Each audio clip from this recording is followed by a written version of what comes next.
Asantemanso TV, yɛsom mo so mpa.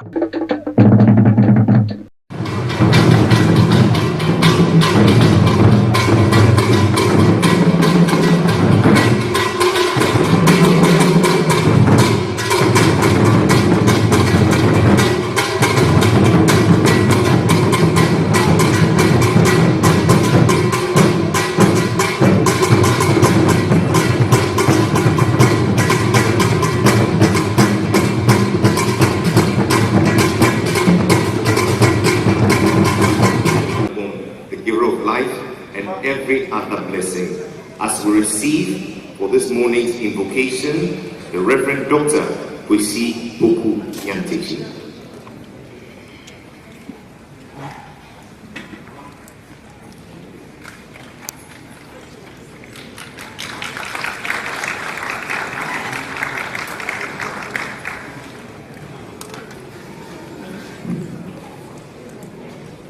Let us pray.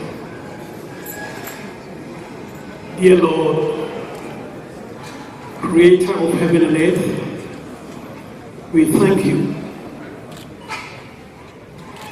as we gathered over here this morning to celebrate and to commemorate the 100 years anniversary of the return of King Prempeh I from exile.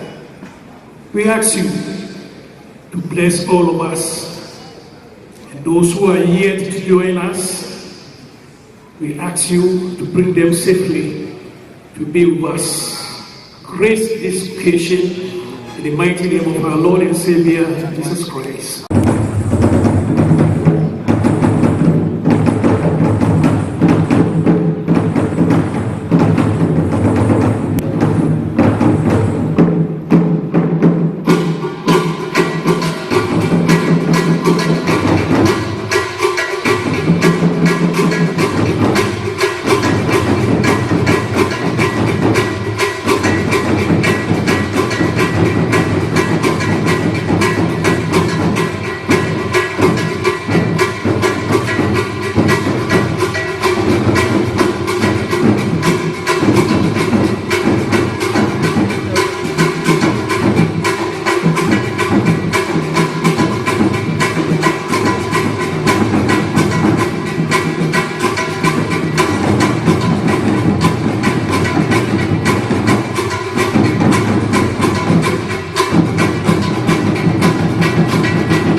And this is how Asaseya, Mother Earth, bids welcome to you all, the sons and daughters, to the center of the earth, Ghana, and to Asanteman and Kumasi, her home. To you, Otumfuo II, Asante King of Asanteman, Ghana and abroad. You who have enjoyed grace and goodwill, 25 years on the throne, with peace, sustainable leadership, sustainable development, and leadership as your legacy. To you, I say good morning. To you, the Princess Consort of Asante, Lady Julia Osei, our special guest, President of the Republic of Seychelles, Your Excellency Wafel Ramkalawan, in the company of the First Lady, Your Excellency Linda Ramkalawan, the second President of our Fourth Republic, Your Excellency John Ajekun-Kufuor, the Juabehine Nana Otumfuo II, our Regional Minister, the Honorable Simon Osei Mensah, Your Excellency Harriet Thompson, High Commissioner of the UK to Ghana, other esteemed members of the Diplomatic Corps, Nananom and our esteemed chiefs and queens from Asanteman and beyond, our distinguished speakers, religious leaders, the Vice Chancellor, faculty and staff of the Kwame Nkrumah University and other distinguished members of academia, captains of industry, heads, teachers, students and pupils of selected schools, members of the press, the good and the great of Asanteman joining us here and on radio, television and online. Ours is a warm and hearty welcome to this day in history where we mark 100 years of the return of our King, Nana Ajiman Prempeh I, from exile in Seychelles. It is our prayer that today gives us an opportunity to reflect, appreciate and celebrate this pivotal moment in the history of Asanteman and Ghana and the broader struggle it played against colonial rule in Africa. My joy is made complete this morning by the presence of many sons and daughters of Asanteman who have come to add their weight to this celebration. To you all, we extend our warm and hearty welcome, Yamamo Akwaba. In welcoming us warmly is a great son of Asanteman, a man who has served and continues to serve with distinction as the Omahene of Juabe. 53 years of distinguished service to Asanteman and Ghanaman as the chair of the Council of State.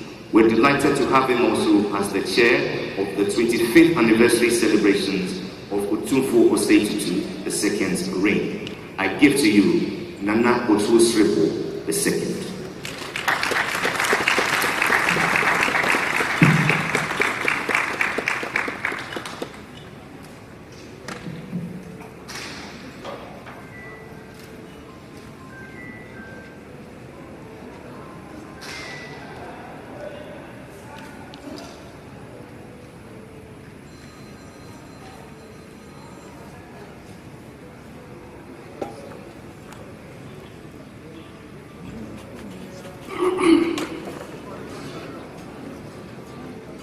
Your Royal Majesty Otumfuo II, Asante,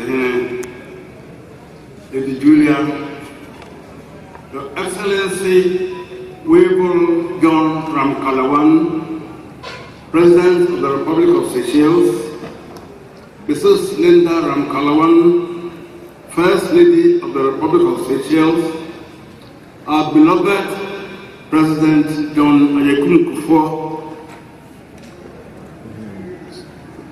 Second President of the Republic of the Fourth Republic, Regional Minister, Excellencies, eminent clergy, Madam Vice Chancellor and Provost of Kwame Nkrumah University of Science and Technology, and now, distinguished ladies and gentlemen, on behalf of the Otumfuo Osei II Silver Jubilee Planning Committee, I welcome you all to this morning's ceremony, which is the last of the three major activities the planning committee adored at the beginning of the year to celebrate 3 seminal events in the annals of our history, namely the 115 years anniversary of the Seychelles War, which we marked in February, the Silver Jubilee of the coronation of Otumfuo II as Asante, which we celebrated with pomp and circumstance in April and May. With great honor, we welcome Your Excellency Webo John Ramkalawan, President of the Republic of Seychelles, and Mrs. Ramkalawan to Kumasi, the heartland of the Asante Kingdom. On this most historic occasion, marking the centenary of the repatriation of King Prempeh the First from your nation, the Republic of Seychelles. We recognize with immense gratitude how the people of Seychelles, guided by the bare values of peace and hospitality, stood as compassionate helpers to our king during his stay in that country. It is truly fitting that today, as we mark this centenary, we are honored by the presence of Your Excellency, a person whose own life is dedicated to serving both country and the spiritual community as an Anglican priest. Hence, Excellency, your favorite appellation, Father President, because you straddle both the secular and non-secular worlds. Father President, we welcome you. We welcome our beloved President John Otumfuo. You have come to your own. And be assured, Mr. President, that we who know you, respect you and honor you. And we shall so respect you until time and sacrifice shall be nowhere.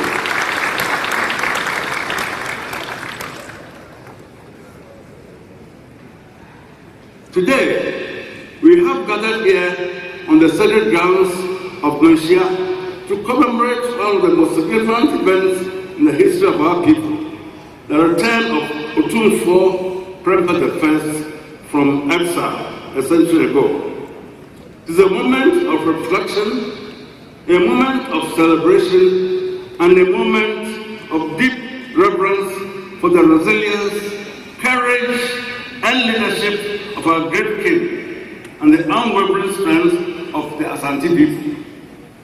100 years ago, our beloved king, the Asante Otumfuo Prempeh I, returned home from an island in the Indian Ocean called Seychelles. This exile, imposed by the British colonial administration, sought to diminish the influence of the Ashanti Kingdom, believing that by removing our king, they could break our unity. But alas, as history has shown, they were indeed wrong. Instead, our unity deepened, our culture remained steadfast, and the spirit of the Ashanti people became unshakable. In 1896, Otumfuo Prempeh I, along with key members of the Ashanti royal family and his closest advisors, was taken into exile. For nearly 30 years, he remained far from his homeland, yet his leadership never wavered.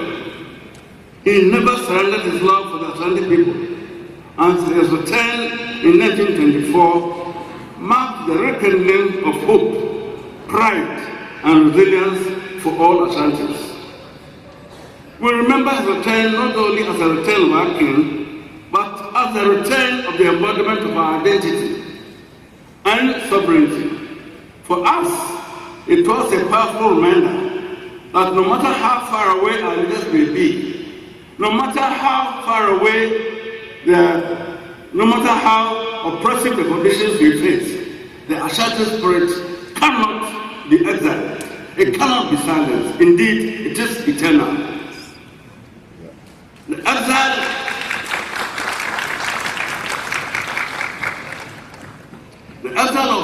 Prempeh I was not only a test of his personal strength and endurance, but it was a test of our people. And what did we do?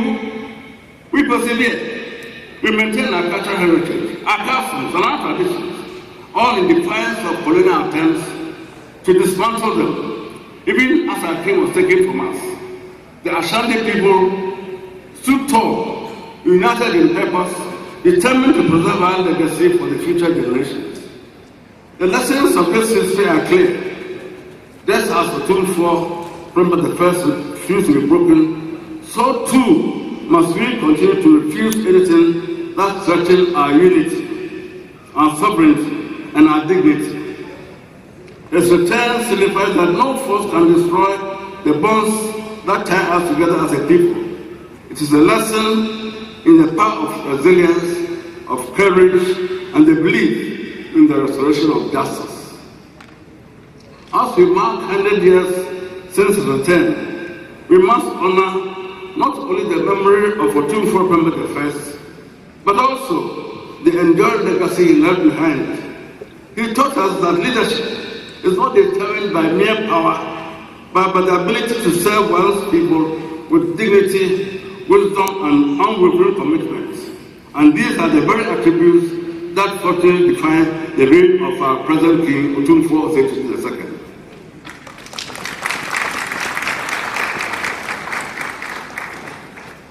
His life in exile demonstrated his deep love for the Ashanti Kingdom, and his return symbolizes our collective determination to hold fast to our traditions and our destiny, and our identity.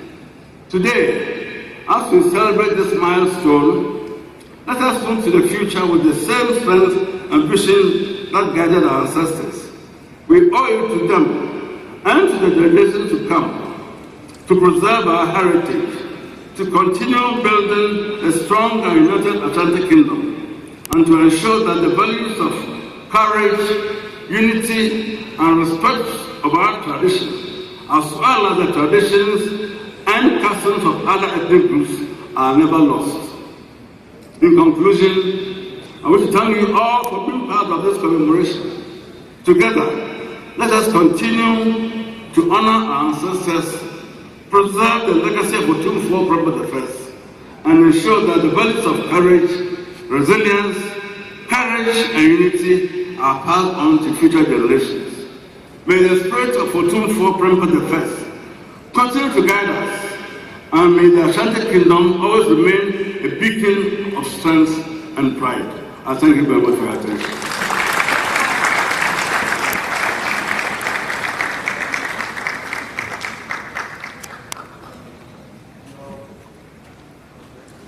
And for his organizational brilliance and his expertise that has shown through all the celebrations of our king, I ask that we celebrate the chairperson of the 25th Anniversary Planning Committee, Nana Otumfuo. Is that all you can do?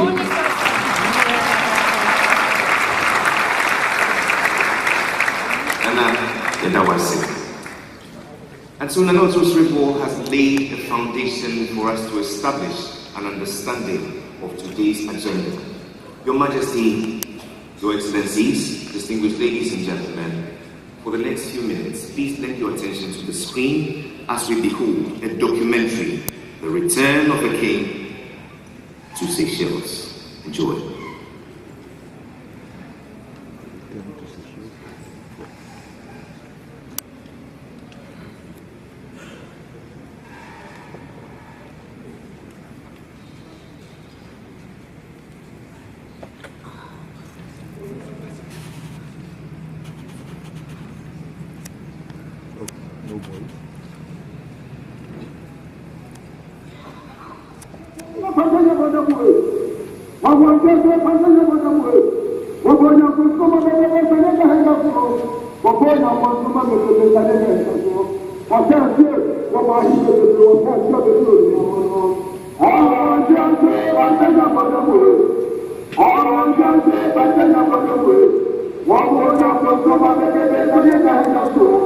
Wabona 120 years ago, the British colonial authorities finally invaded Kumasi, the capital of the epic 19th century empire, and arrested the 26-year-old king of Asante, Kwekudria III, also called Nana Ajima Prempeh I, the Queen Mother, Nana Yecha, and 50 others. They were sent first to Elmina in the coastal area of what was then the Gold Coast as political prisoners, and then to Freetown, Sierra Leone, before crossing the Indian Ocean to the Seychelles island aboard the SS Dakar. This was in 1896, and at the time Asante had sent a mission to London to negotiate the terms of British incorporation of it into its colonial enclave. The mission was in London, where Joseph Chamberlain, the Secretary of State for the colonies, ordered the invasion. The arrest, which was meant to destabilize the empire, and its leadership led to the last of 8 Anglo-Asante wars of 1900, led on the Asante side by a woman, Yasantwa, Queen Mother of Ebisu, later exiled to join Prempeh and the others in Seychelles. It set the tone for the decline of one of Africa's well-built empires since the 1700s. Some of the exiles, including Nana Yecha and Yasantwa, died on the islands, but others survived, including Prempeh I, whose 27-year captivity is equivalent to Nelson Mandela's Robben Island experience. He was eventually allowed by the British to return to Kumasi, dying 10 years after. 120 years after, there is a successor king, also called Kwekudria, with the stool name of Asante II. He inherits, as Prempeh's great-grandnephew, an unbroken but diminished Asante kingdom. The historic visit he makes to the tropical islands nation, associated with paradise and described by the political scientist Salbert as prison without bars, was under different circumstances.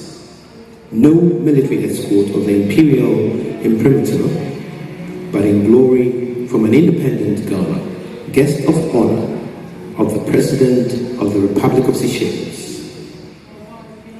Ivor Ajimandria, an analyst of Seychelles Asante relations from the 1800s, traveled on the return of a king to Seychelles to continue his television interpretation of this most dramatic but also sorrowful episode in 19th century Asante's history, one of exile and dispossession into the unknown.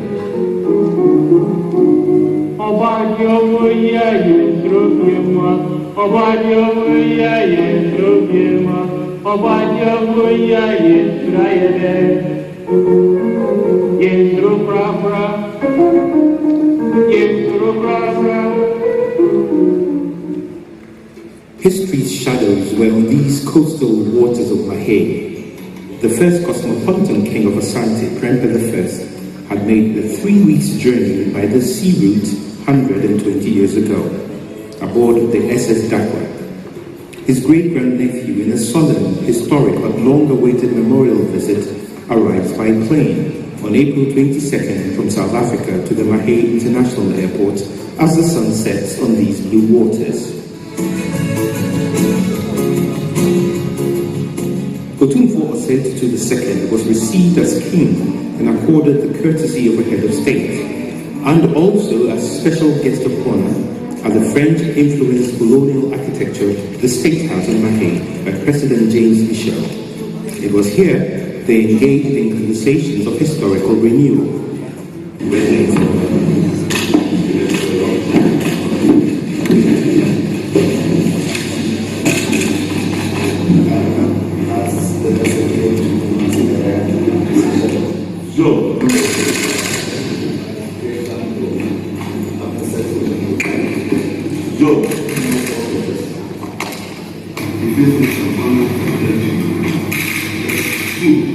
to the soul of the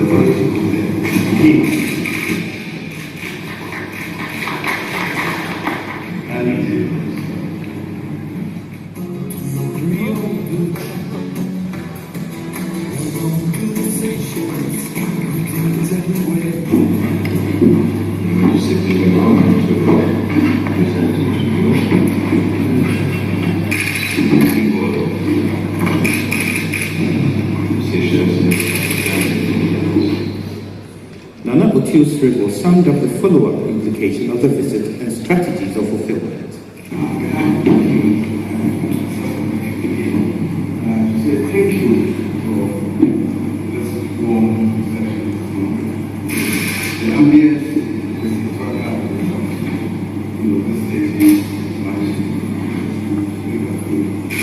very much very much. Last time when we came it was but now we are coming with full honor, glory, and grandeur.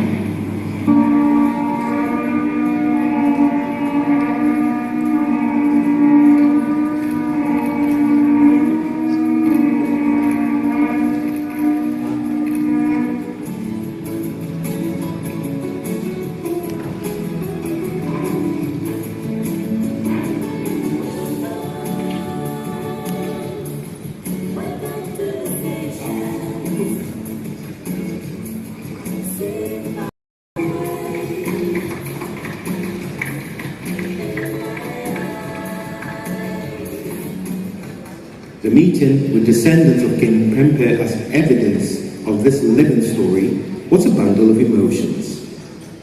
Mary Marimba Prempeh and her 3 sons and a daughter are the only remaining direct descendants of Prempeh, though they are descendants of the other exiles. Mary's mother, Susie, was a direct daughter of James Prempeh, son of the Asante Hene. Known and treated in high regard, including by the media in Mahé, these descendants have given ambassadorial services to Ghanaians who have passed through the shores of the island. Besides, bearing of ancestral resemblances, the post-death spirit of Prempeh is infectious in numerology of incidents.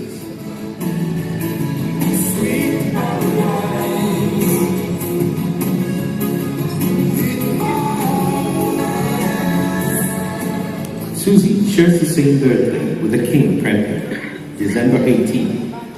Terry, born on September 11, was the same day the King arrived in Seychelles.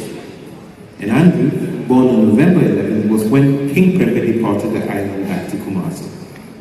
I feel very proud to be with you today and very sentimental. Yes, let me say thanks. To be with you here.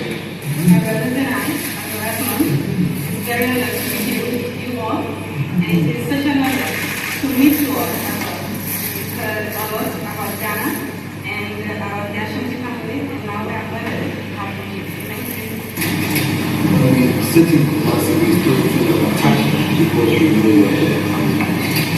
And for 115 years, since we know that we're we haven't felt the Seychelles is one of our hopes that we have to just finally we are here to meet. I sent my worship to explore the report about meeting and the courtesy is that we was here. That affirmed the blood relation. The fact that we don't people tell us that we go to let us here, they will not come from the it is not gratitude, but it's a matter of your duty to our family.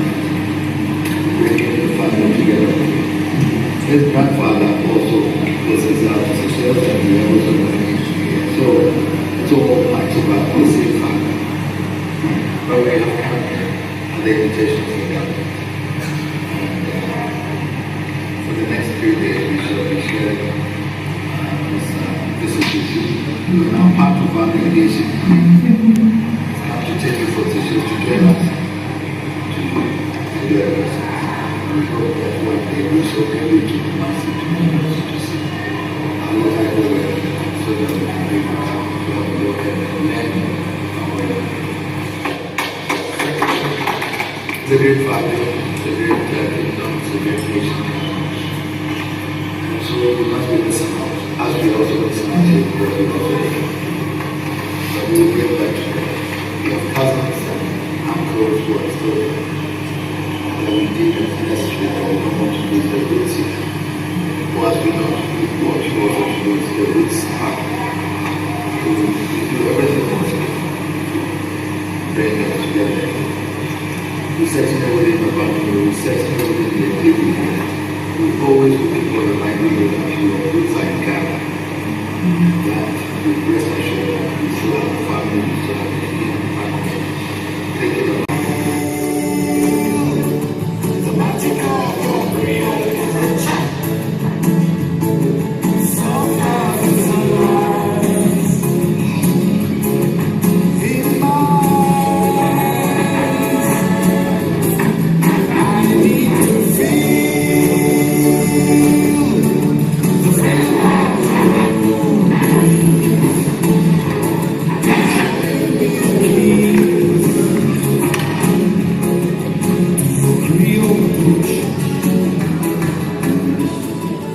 It is here, at the cemetery in Seychelles, that some of the political exiles who accompanied the Najima Prempeh were buried. Mary Prempeh's mother, Susie, and Susie's sister, Huguette, who died in the mid-2000s, were buried far off from here. The cemetery has as well the tombs of several gallant soldiers who fought on the side of the British and the Allied forces during the Second World War on the East African frontier.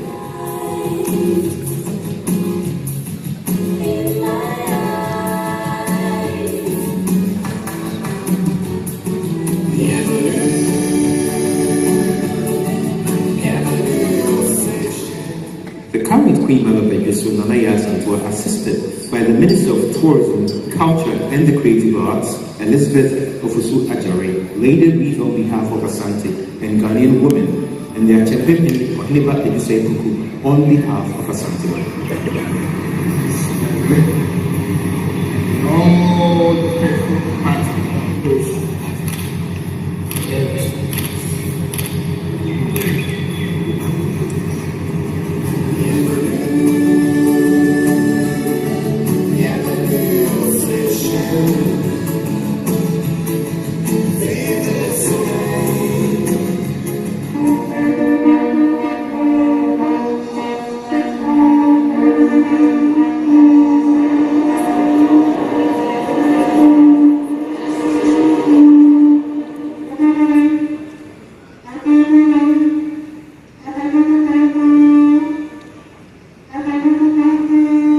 And I'd like to be the one who asks and welcomes His Majesty the King from Ghana to please say a few words to Seychelles. Your Majesty.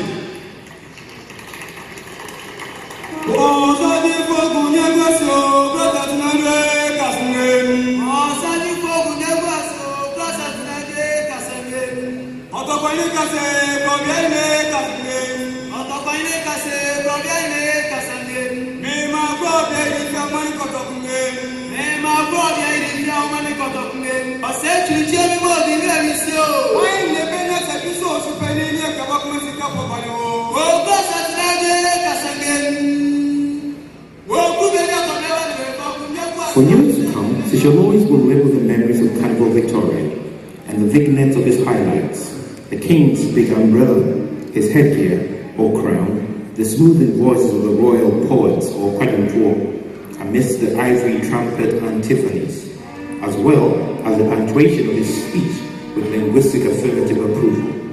So, Your Excellency, President James Michel, Your Excellencies, Your Royal Highness, Your distinguished ladies and gentlemen, 15 years ago, it became my dawn privilege to ascend the golden stool as the 16th king of the Asante Kingdom.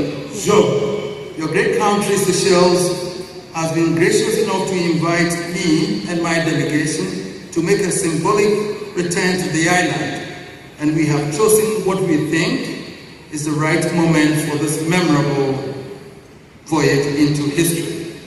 We have chosen, not as some would have wished, to come and mourn and unburden ourselves of the pain and anguish of the past.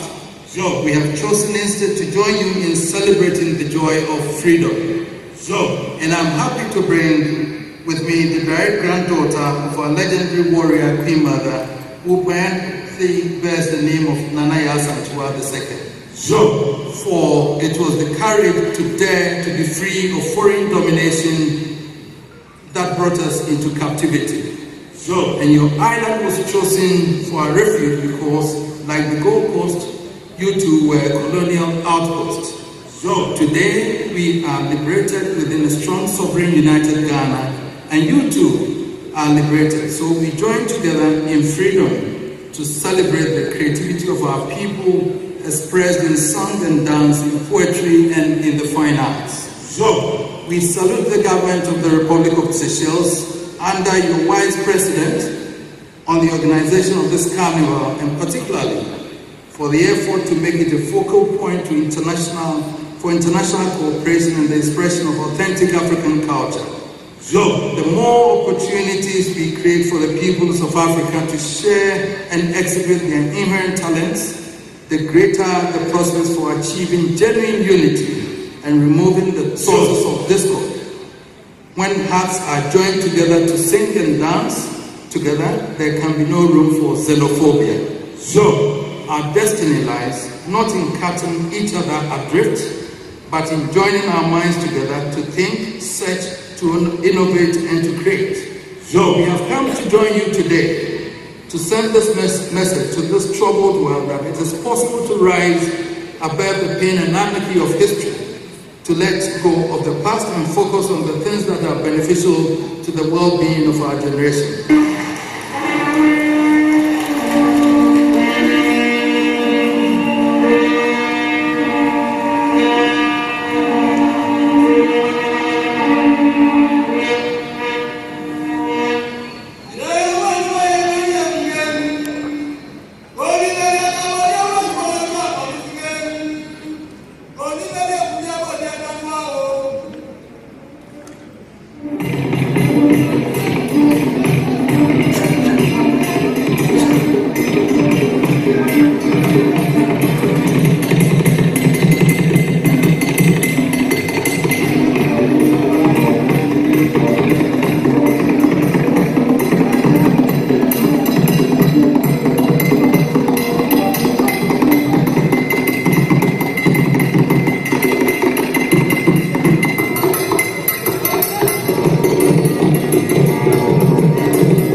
Media interest in the visit, and particularly Otumfuo's traditional sitting arrangement after the carnival, facing President Michel and former President James Manchin, drew its symbolic interpretation. Asante history and Prempeh's exile in Seychelles is part of the school curriculum. In a newspaper article by President Manchin asking for a serious public and government debate about the guest's speech generated this desired discussion.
The Otumfuo, in an unusual practice, granted an interview to the Seychelles Broadcasting Corporation for the Top Flight program, 20 Minutes, which drew one of its biggest evening audiences as he discussed Seychelles-Asante relations, but also international affairs. Some managers and people out there, and the young players themselves, see it as economic development, so they want good money. So obviously when foreign teams contact them, they sign agreements and leave. So a player that you think could have helped your team to develop within a year or 2 years left, and you still have to start again by looking for a new one. That is the only thing affecting my team. But we shall come back to that, and then we'll come to Seychelles. If we have a team there, and I can bet that we'll beat them. That will be a very interesting match. Your Majesty, coming back to Seychelles, will you have the opportunity to visit some parts of the country outside the Carnival before you go back? I would love to do that. It's a beautiful island. Driving through within these few days, I realized that it's a beautiful island, and I would love to explore that further. Or maybe come back privately next time, and then be able to explore the whole island later. Thank you very much, Your Majesty. Thank you very much. Thank you very much. Thank you.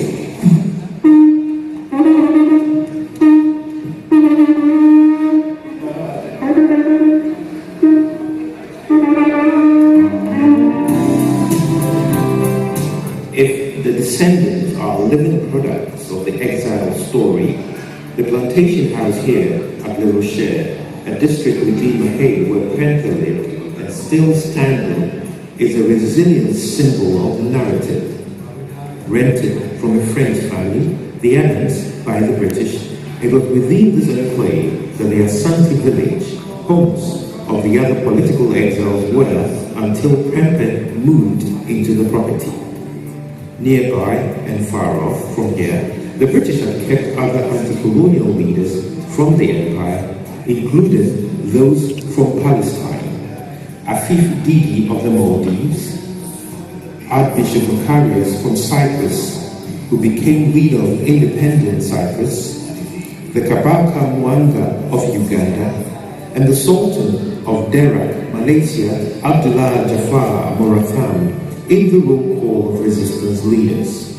With the exception of this property as a historical heritage, all the others are gone to regeneration enterprises or redevelopment by private owners. But for minor renovation, this property is as Prempeh lived in. It was in this house that he was taught to read and write in English, and at a relatively short time to the scribe of his instructors. It is here that most of the over 1,000 correspondences he exchanged with the British colonial officers were written, and most probably where he wrote with the guidance of his mother, Nana Yinchan, in 1907, the first Asante interpretation of empire history, the history of Asante kings and the whole country itself. But by traveling with 52 other chiefs and queens symbolic of the exile, Otumfuo II did not only seek to reenact history, but to situate his thinking of the present into the past. It was at this same spot that Prempeh was photographed with the exile group. His great-nephew will record his presence with his entourage the same way, the changing face of history at the place of their desolation. He leaves with mixed feelings but congratulates the Adams family for keeping the heritage of his uncle and of Asante man's interest in his present and future preservation.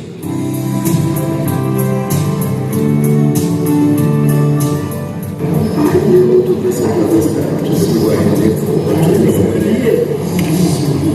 especially the realness of the house is still very much so I'm sorry, it's not the old man house.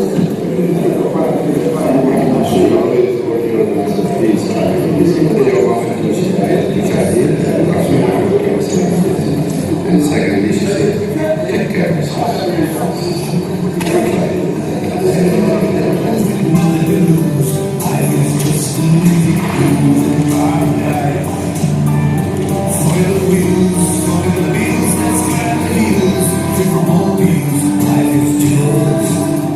But if he grew to the Seychelles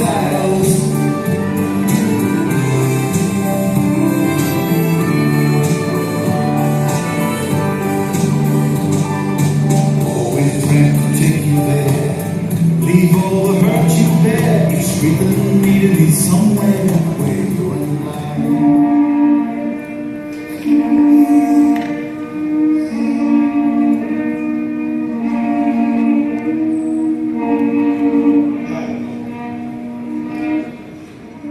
Of all Prempeh's experiences on the island, the most enduring and unrippling effect was the contestation of faith, his and Asante's in God.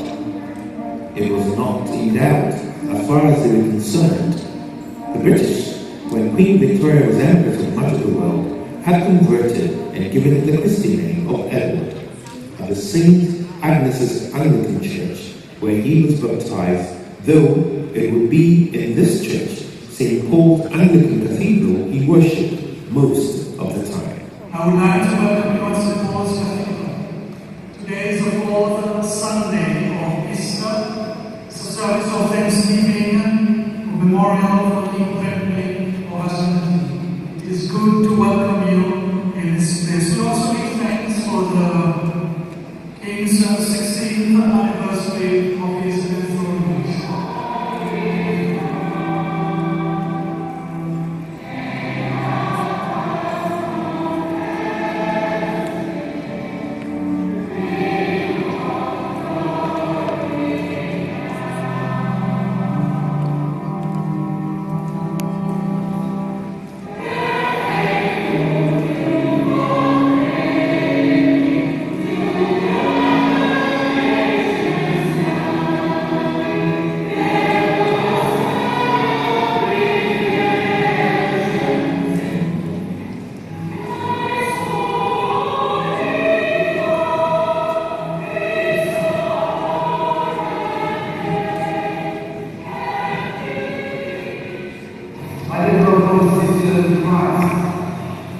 Today, for the gospel of our Lord Jesus Christ, according to John, we have the words of Jesus said in his road to the Pharisees. The beginning of this chapter of the gospel of John. He answered the Pharisees, and the question came, and answers them, I have no wish. That's so. Jesus really is.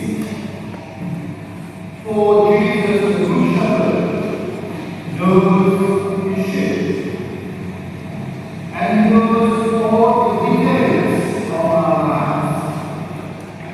You and I have nothing behind from the good shepherd. Prempeh permitted one of his sons, John, to be ordained as an Anglican priest in the bigger island of Mauritius. It was a pacifist act to the British in commitment of faith. Paul Boateng, born during the exile with his brother Thomas, later explained that, I do not think the elders sat down and rationalized whether they would convert or not. They found themselves in an alien context. Here in Seychelles, the people drew comfort and strength from God, whom they worshipped in a different way. It was the same God as far as the elders were concerned. It was later that they had to decide on a Christian denomination. Perhaps less than that, modern Israel, I think this is Otumfuo II has asked me that we feel that the memory of Ghana and his achievements will always encourage him to pursue assiduously the legacy he brings as a great king. Once again, over there, thank you, priests and the congregation, for the benefit of this service and worship you affirm that even though each will not for you in Ghana, it is always for you to work.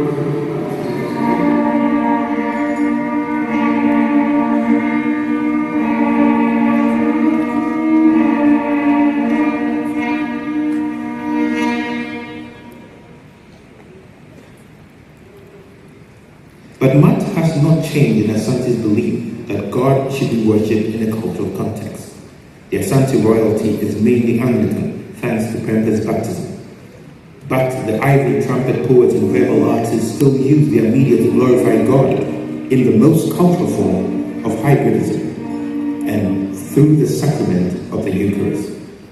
The Asante Hene is today the titular head of the Church in Asante, the Metropolitan Archbishop of the province of West Africa, and the primate is the Bishop of the Kumasi Diocese and a subject of the King. The Most Reverend Dr. Daniel Yinkasafu, as well as descendants of Prempeh who have been chancellors and peoples and priests wardens over the decades. The impact is dual-neutral, and the singing of Handel's Zadok the Priest or God Save the Queen could be with the same flourish whether the Archbishop of Canterbury is officiating at the Westminster Abbey or St. Cyprian the Martyr in Kumasi.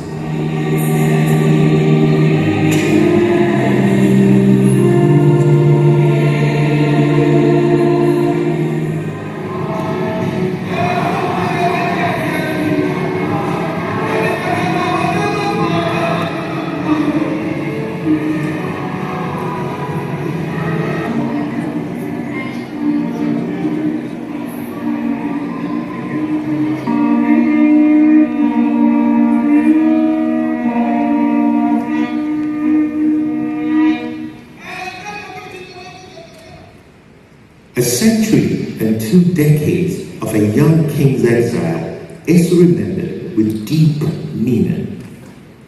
Hawkish historians tend to treat Prempeh's reign with peripheral analysis and overlook his reason and power at the time. When resistance to an arch-imperial intention of destruction did not always lead to resolution at the crossroad of history. The turn to forget also that throughout the period he was the testament of cultural faith and its defense through history writing and the energy of letters. The personally taught history of his people to the new generation born on the island and celebration of Asante festivals. That he also became a sorrowful figure of cultural bereavement, having to bury his parents and other elderly chiefs in a foreign land without due honors as leader of the exile group. He has written in one of his letters that of the 54 people I came with, there remain only 6 chiefs, and out of the 6, 1 is blind. The remaining are old and ill. This has created more loneliness as compared to when we were so crowded. These letters of melancholy created nationalistic protests from the intelligentsia in the Gold Coast, including from Nana Ofori-Atta I, E.J.P. Brown, Dr. B.N. Porte, Prempeh, the lawyer J. Casely Haven, who said Prempeh should be allowed to die in his own land. Yet he still had the sanity of preservation, even at a point when he had reached the limits of his powers. If he had not been strong at the time, Asante would have been weaker today. He would not also have been able to sponsor as progenitor the transition of Asante into the 20th century modernity.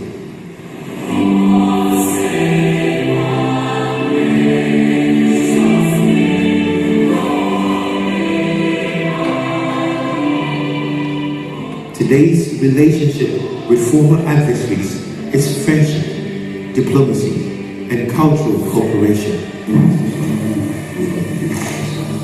Thank you very much. Oh, you're very much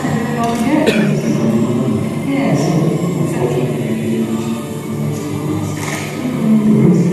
And we didn't have time to cover that side part.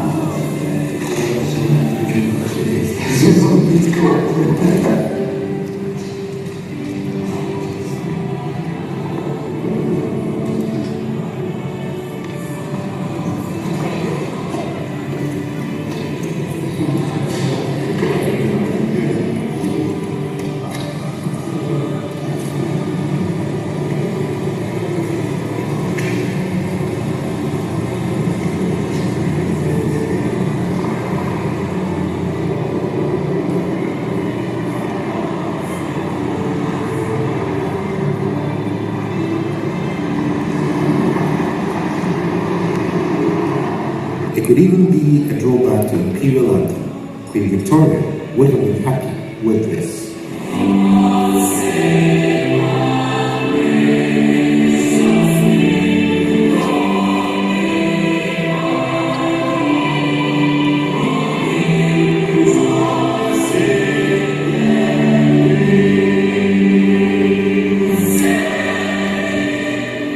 But the leaders of old also believed in fate and the destination of his cause, whether through layers in the deep forest, across streams or oceans.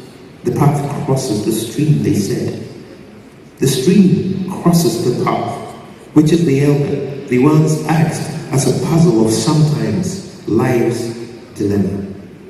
For they knew, if only for rhetoric, that the path was of long ago. The legend also says in Asante of the death forebears, Yedru Amamfuswa Nerakai Yam, that the ancient of places remind us of the gallantry of the nation's builders.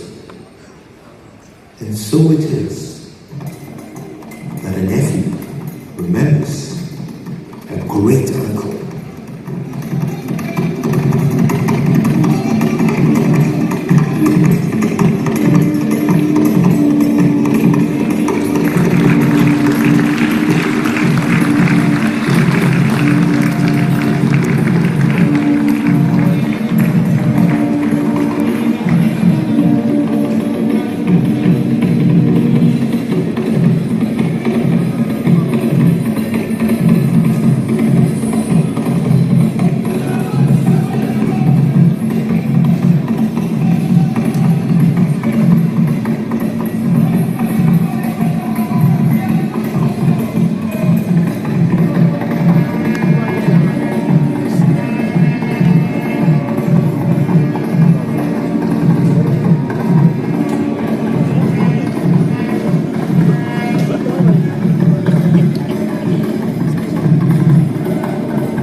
Hardly do the stars ever align from Asante to Seychelles. Director at the Menchia Palace Museum and Associate Director at the Wole Soyinka Foundation, I give to you a son of Asante man, Professor Ivan Ajiman Duya.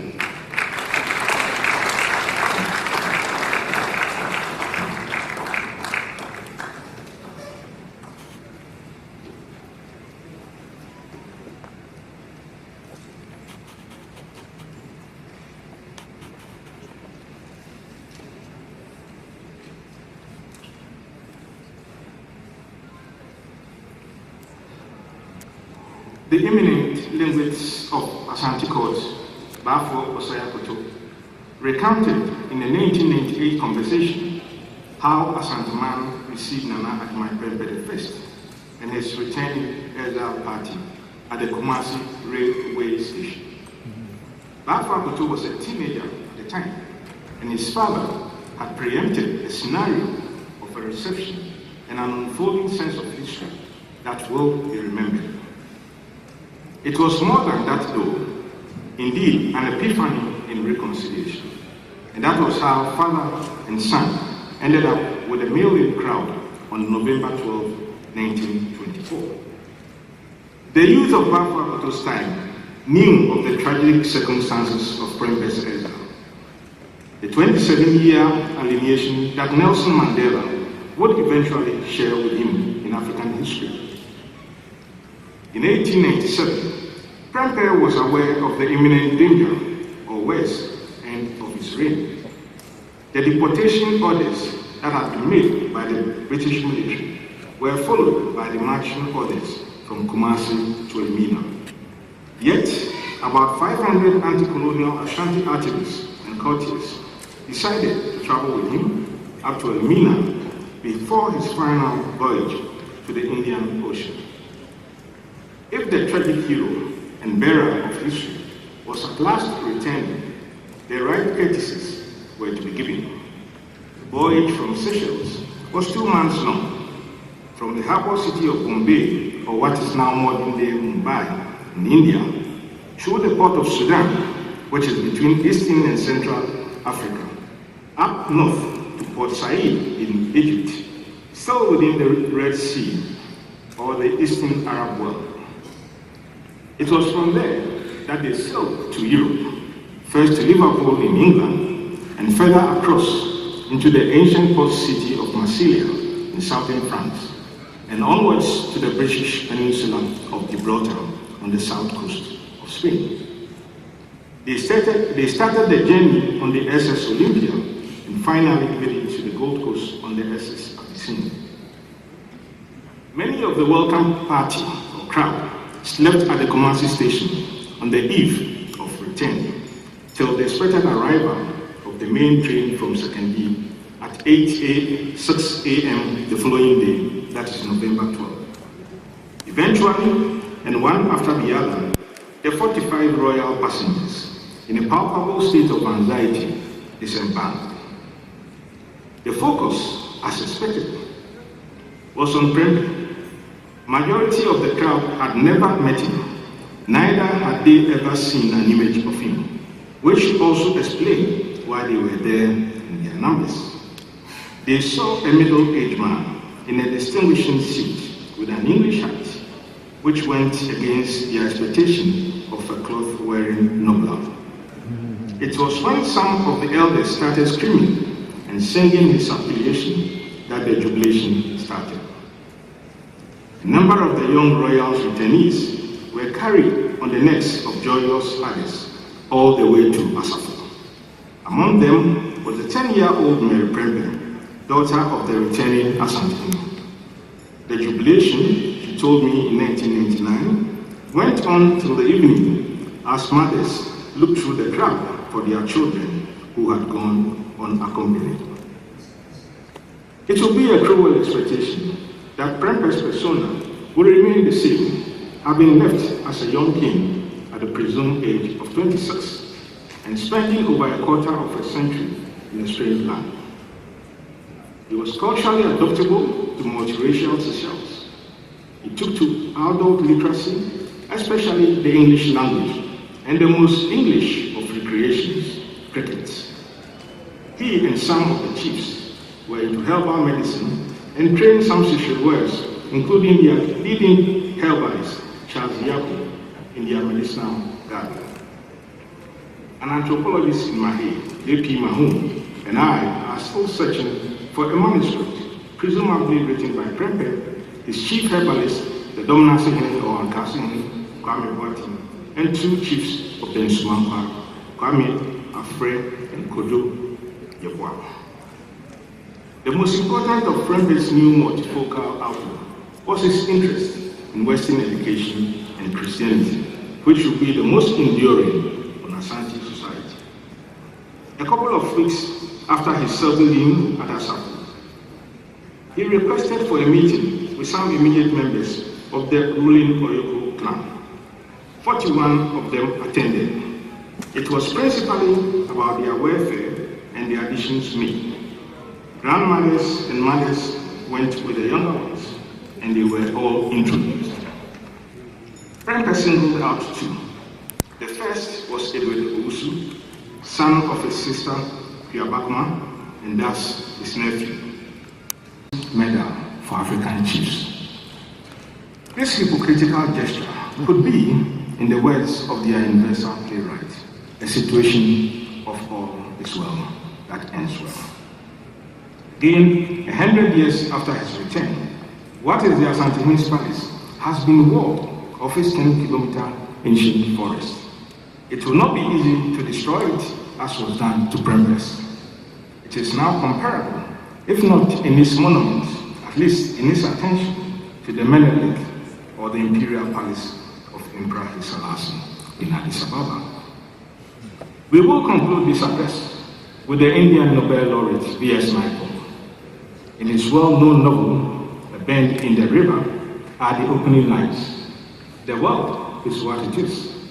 Men who are nothing, who allow themselves to become nothing, have no place in it. Our secular prophet of old tradition was also our collective nemesis. It is because of that and whom his charger is today that our world is one of cultural renaissance. As you join in this renaissance, Your Excellency the President of Seychelles. You are also a participant witness of history, of faith in adversity, an anthem of the Song of Moses. Over 40 years ago, you baptized two of Prempeh's great grandchildren who are with us today at the same St. Paul's Cathedral in your capital of Victoria, where Prempeh worshipped. They have traveled with you to be here in communion of one exile, many stories. In the end, Otumfuo, and as you remember the past, so will the future remember you.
Please, Ejakonimos and Esagrofuba, band, a round of applause for them, providing the creative juices for us to appreciate and digest this well thought and insightful keynote by Mr. Otumfuo Ajimanduya, Director at the Menchia Palace Museum. Please, a round of applause for him.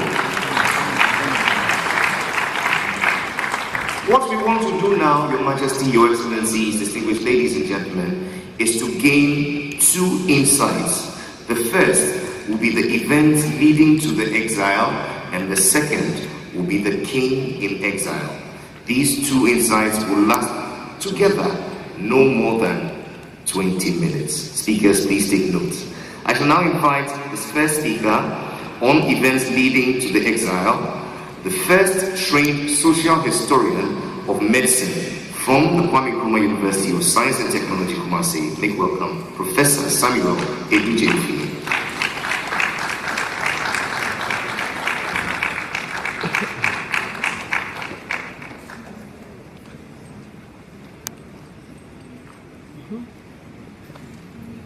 His Royal Majesty Otumfuo and also to the second, Her Royal Highness Lady Julia, Nanano, distinguished ladies and gentlemen, may I stand on the existing protocol to proceed.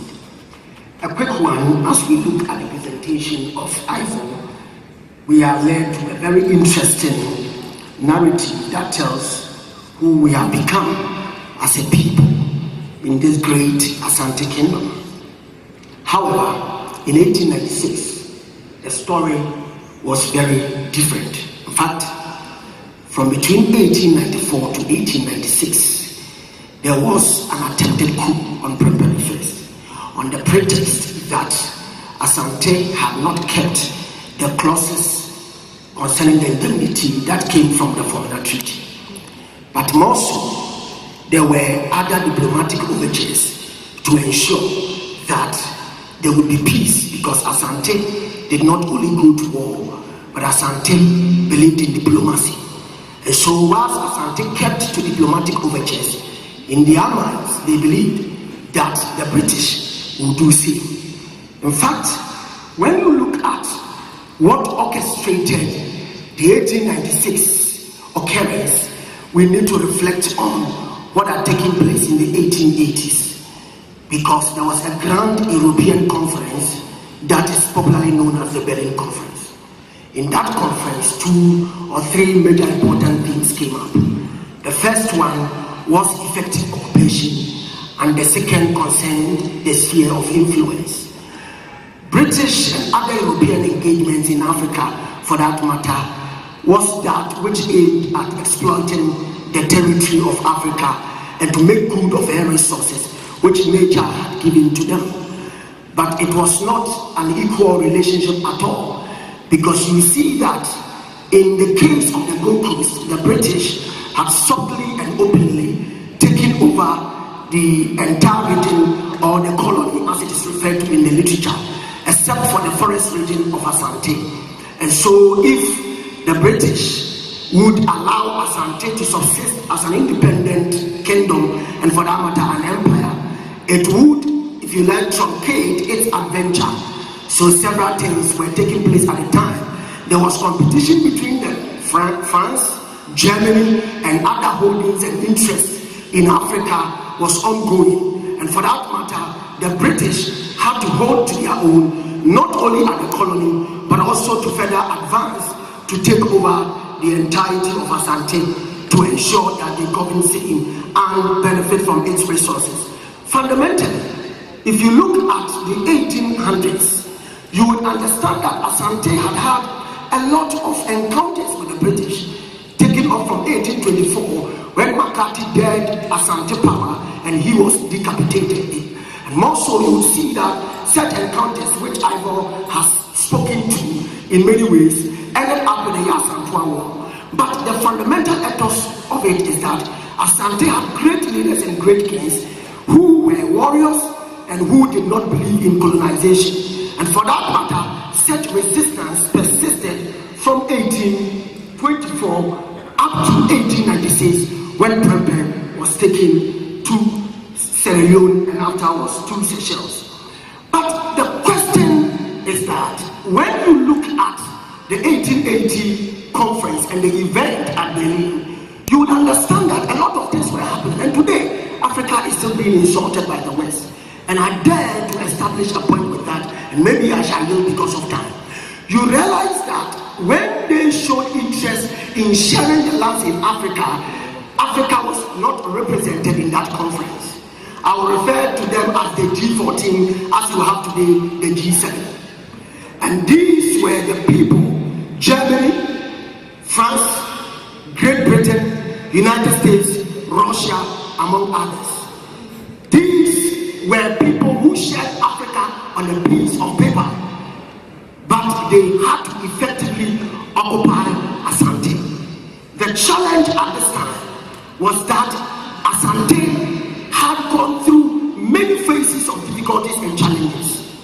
Kofi Kakali's challenge, and also the misrule which had occurred for a very long time. So look at Congo. King Leopold of Belgium wanted Congo. Belgium today has 11 million people. King Leopold of Belgium at the time wanted Congo, the heart of Africa's resources, and it was given to him on a silver platter.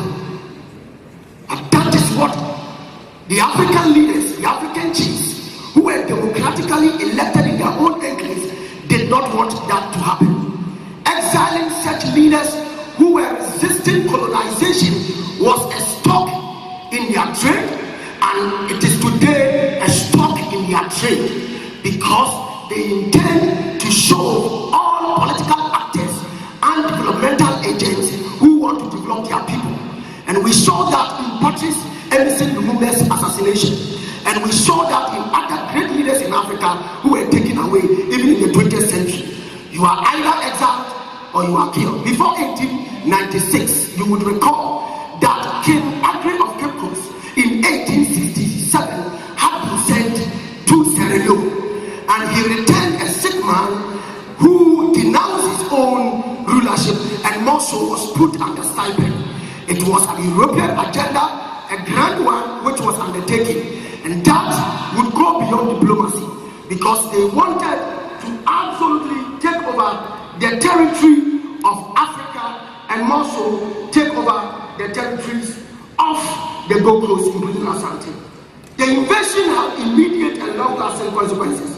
The exile of Prempeh I disrupted traditional Asante political structures and facilitated the implementation of direct British administration. As Kimball knows, this transformation fundamentally altered the political landscape of the Gold Coast region. The economic consequences were equally significant. British control led to the reorganization of trade patterns and resource exploitation to benefit colonial interests. In fact, in 1998, when Dammit was writing, he said the post-invasion period was to increase or saw British investment in gold mining, agricultural production, with profits primarily benefiting colonial interests rather than local communities. The Asante engaged in extensive trade networks that facilitated the exchange of valuable commodities such as gold, ivory, and later rubber. This trade underpinned their military expansion and allowed them to wield considerable influence in regional politics. And that was exactly what the British wanted to truncate, among other things. The empire's interactions with colonial powers, notably during the Anglo-Asante Wars, exemplified the tensions that arose from competing economic interests. These conflicts ultimately led to British control over Asante territories, yet the empire managed to retain its cultural identity and governance structures even under colonial rule. However, from the 1800s, Asante military and diplomatic encounters with the British were aimed at demonstrating their determination of resisting subjugation and assert their autonomy amidst the pressure of European imperialism in the Gold Coast. The 1886 British invasion of Asante and the exile of Prempeh I represented the convergence of economic imperialism, political ambition, and strategic colonial interests. The event exemplifies how European colonial powers used military force to achieve economic and political objectives, often under the guise of establishing protection or civilization with racial undertones. The consequences of this invasion continue to influence Ghana's political and economic landscape today. This exilic episode marked the depletion, or better still, the ending of a century of intense diplomatic activity between Asante and its neighbors, including African and European nations, which had helped to develop and standardize practices related to diplomatic appointments, representations, conduct, and strategies in Asante native diplomatic practice. More so, Nana Prempeh's failure to put up any military resistance has been said, or against the British in 1896, has led to notions of surrendering his nation. The 28-year-long duration of his exile has also raised questions that the Asante may have been quite content to live in exile. In addition, he has been accused rather posthumously of collaborating with the British upon his repatriation to allow colonialism in Asante. Such naysayers have overlooked the fact that Asante at the time believed in diplomacy and also believed that the British would conduct themselves in like manner. Certainly, King Prempeh could not mortgage the future of Asante that has seen many wars, including the sack of Kumasi in 1874 and the internal unrest which had lasted for several years. The new military technology or hardware of the British was well known at the time. Asante had to live to fight another day. As you can see, the Union is well and alive today with its many opportunities, challenges, planned progress, and fortuitousness. Thank you very much. I rest my case.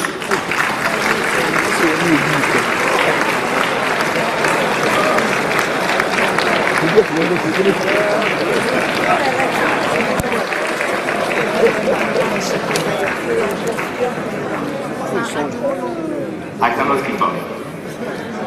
Professor Samuel Edudinfi, thank you for that very passionate presentation on the events leading to exile. Such fervor and militancy, like a freedom fighter. But let me give you some water. And so our next presentation is on the King in Exile. That will be soft, because it will be done by a director of Creole Language and Culture Research Institute, the University of Seychelles. I give you Dr. Penda Chopper.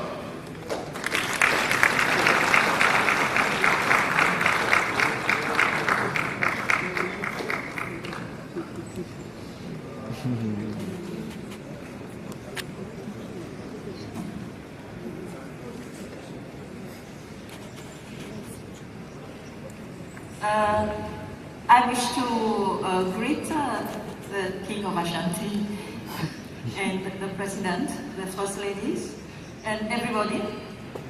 Can we have the slide, please, the projection? Okay, here we go.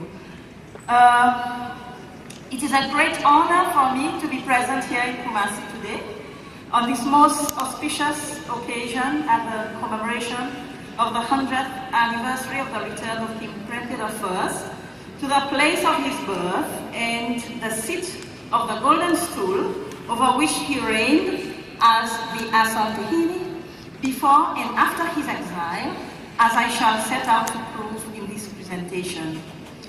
I wish to express my sincere gratitude to my friend and mentor, Jean-Claude Pascal Mahoun, who availed me of this opportunity and who pointed me to the right sources and guided my approach to the problematic of King Prempeh's sojourn in Seychelles.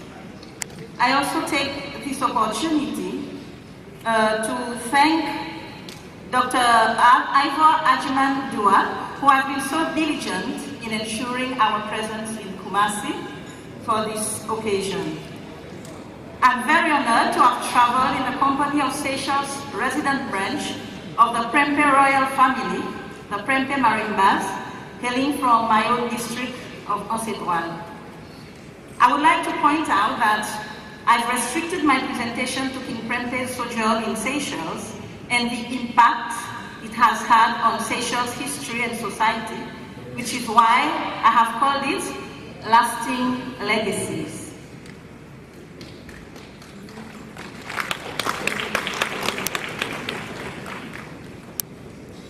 King Prempeh I arrived in Seychelles on 11th September in 1900. He was accompanied by 14 chiefs, 13 women, 13 children, 12 attendants, a total of 53 people. In 1901, the Queen Mother, Ya Asantewa, joined the king in exile. With her came another 15 chiefs, 2 women, 4 attendants, and this made a total of 75 of the Asante people who were exiled to Seychelles. Without intending to, the king's captors had made it possible for him to maintain his status as a king among his own people by availing him of his council of chiefs, and in that respect, he made good use of that opportunity, on which I will proceed to elaborate later.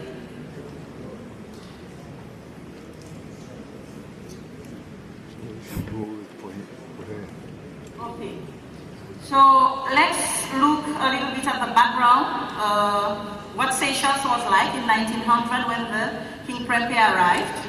The archipelago was still governed by the British Colonial Office as a dependency of Mauritius. The population was approximately 19,000 inhabitants. Seychelles society at that time could be described as a typical colonial plantation society, which had been founded on slavery. A very small minority of French colonial descendants owned most of the land, while a majority of the population, consisting mainly of slave descendants, including the progenies of abusive relationships between plantation masters and African slave women, worked on coconut or vanilla plantations. I'm sure all of you know this story.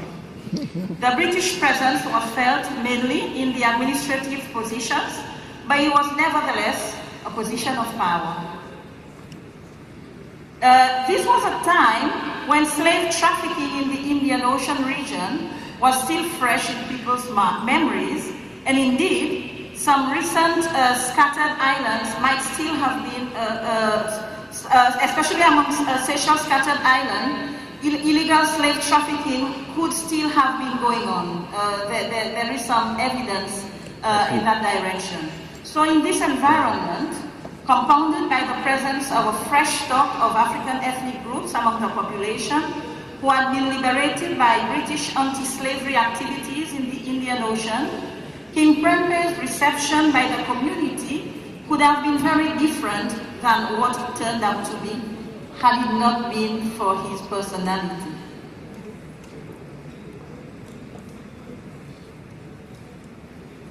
So I want to look now a little bit at the political conditions.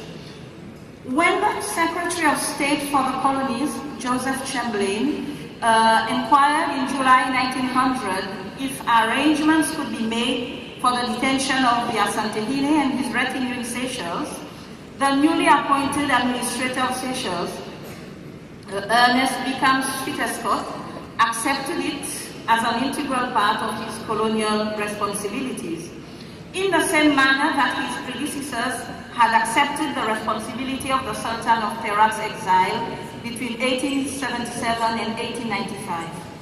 As for the treatment of the king and his retinue, once they got there, it seems that though in theory the Asantehene was stripped of his status, and indeed he was officially referred to as ex-King Prempeh I, he was in fact treated with every respect and dignity, and was accepted as the leader of the inmates of what was known as the Ashanti camp.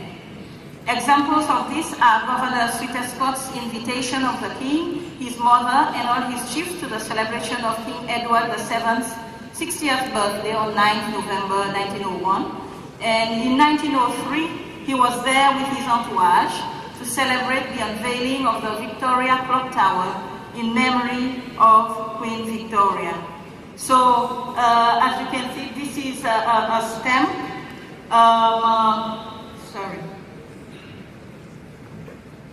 This is a stamp in honor of King Prempeh, and that was in 1965. So that tells you that he was revered.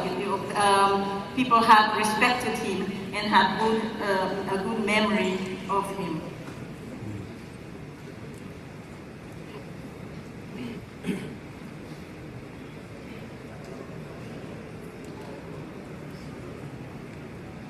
Okay, so King Prempeh, once he had settled down, he was a very practical leader. He set to organizing the day-to-day running of the Ashanti's place of exile to ensure a sustainable and harmonious environment for the small group immediately in his care. And he noticed that the grounds of the place assigned to them was very fertile. So he set about establishing a farm to produce foods such as plantain, potatoes, maize, cassava, etc. And the whites were especially engaged in the rearing of pigs and hens, both for consumption and for sale in the community, which of course afforded an opportunity to mix with the local population and exchange with them. Most significant in this venture is the fact that King Prempeh attempted to earn a more stable income for his people by seeking to establish a vanilla plantation, which was a common cash crop in Seychelles at the time.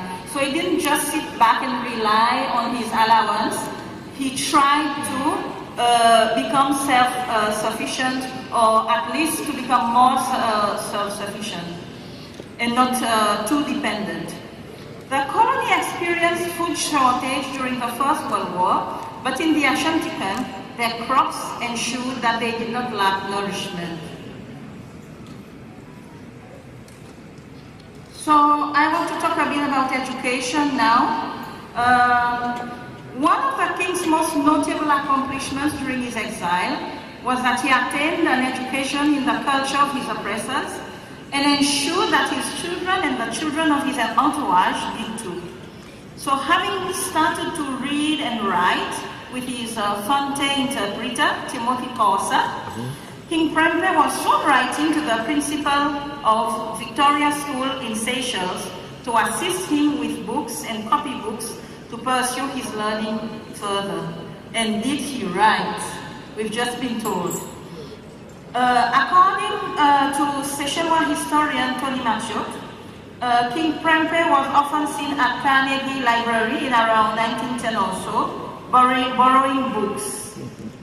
The king also arranged for a school to be built in the Ashanti camp for the smaller children and for the older children to go to school in Victoria.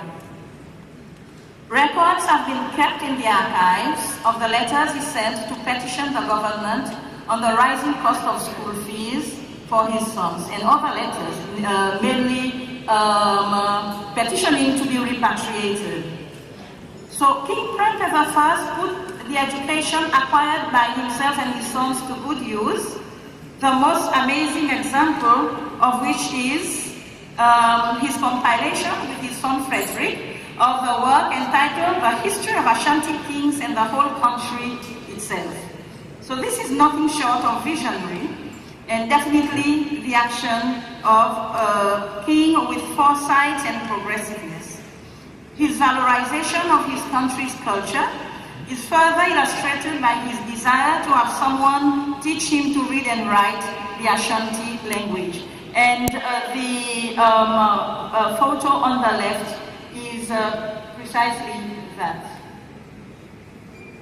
Is the letter, a written letter where they refuse to allow him to have someone to teach him in his language, the language of the Ashanti.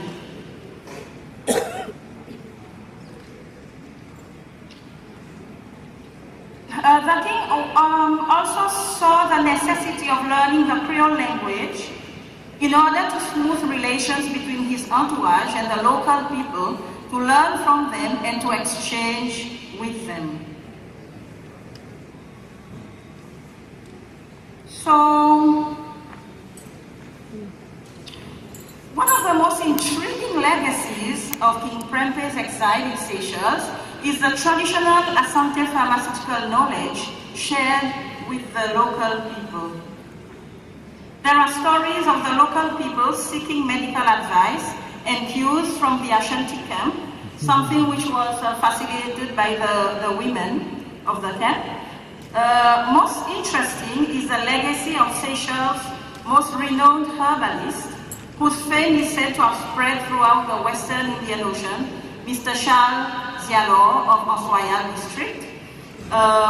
He was said to have gained his knowledge from the Asante traditional doctors.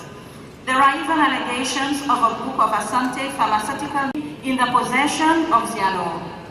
Since it is already known that King Prempeh was intent on committing Asante traditions, history and practices to paper, it wouldn't be impossible for such a book to have been compiled by members of his retinue. And certainly, it is a fact that two of his chosen followers in exile were traditional Ashanti court physicians, not witch doctors, physicians, namely Kwaku Afre and Kwame Yeboah.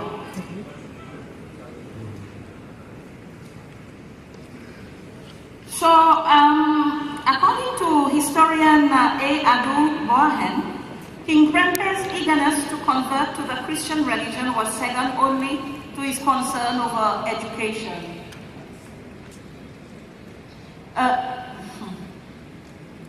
Prempeh must be playing with it.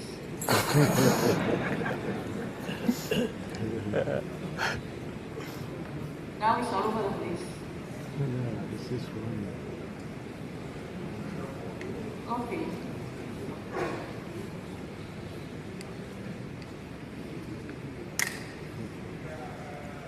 Okay, I think we are back on track. Okay, so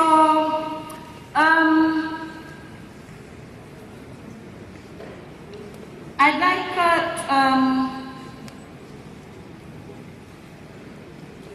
okay, let me finish about a religion. While the king did not outrightly impose Christianity on his followers, I'm not touching it, he's doing that on his own. While he did not outrightly impose Christianity on his followers, he did encourage them to convert, and they were soon receiving religious instructions from the Church Missionary Society, the continuity of which the king tried to insist on in spite of limited resources. So it was also a form of his education. On 29th May, the Queen Mother and King Prempeh and some of the other inmates were baptized in the Anglican Church of Victoria. And the king's vision in this respect was crowned, as we have just been told, by his son John's successful entry in the Anglican clergy after a period of study in Mauritius. It seems that this legacy was carried on in Ghana, where after the king's repatriation, most of his people also converted. Okay, so now for the most important part of this presentation, lasting legacies.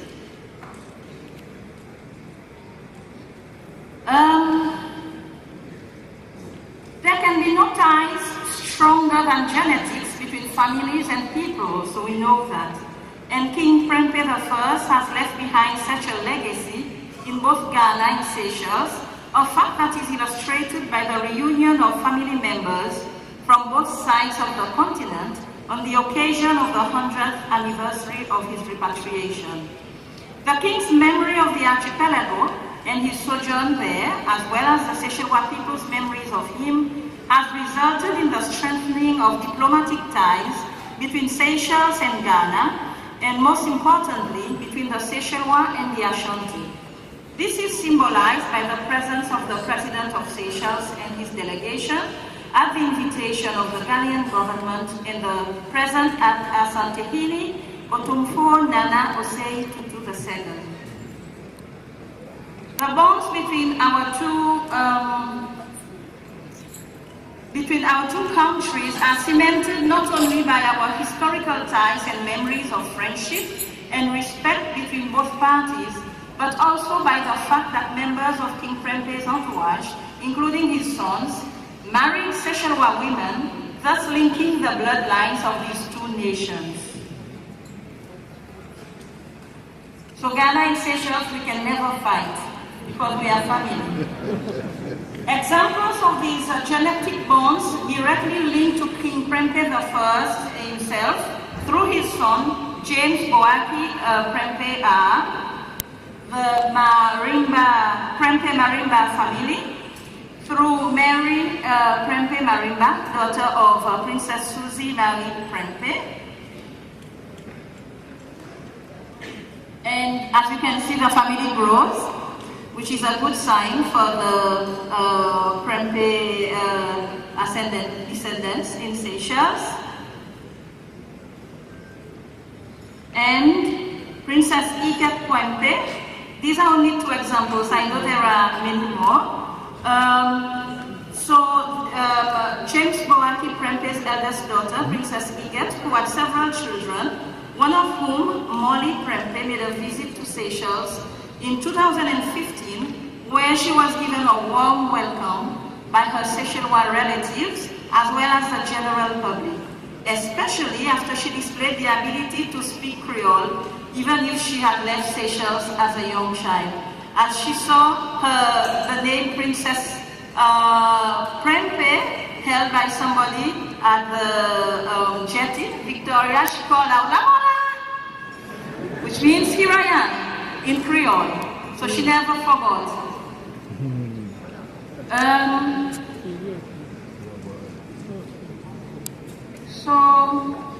So that's Molly and members of her relatives. in Seychelles. So, in conclusion, a remarkable aspect of Seychelles' history is that its insularity made of it a perfect reason, without bars, for the British Empire's exile of kings, sultans, and other types of leader figures who stood in the way of their imperial designs. It must be said that among all the royal exiles who came to Seychelles, King Prempeh I left the most lasting impression and legacy.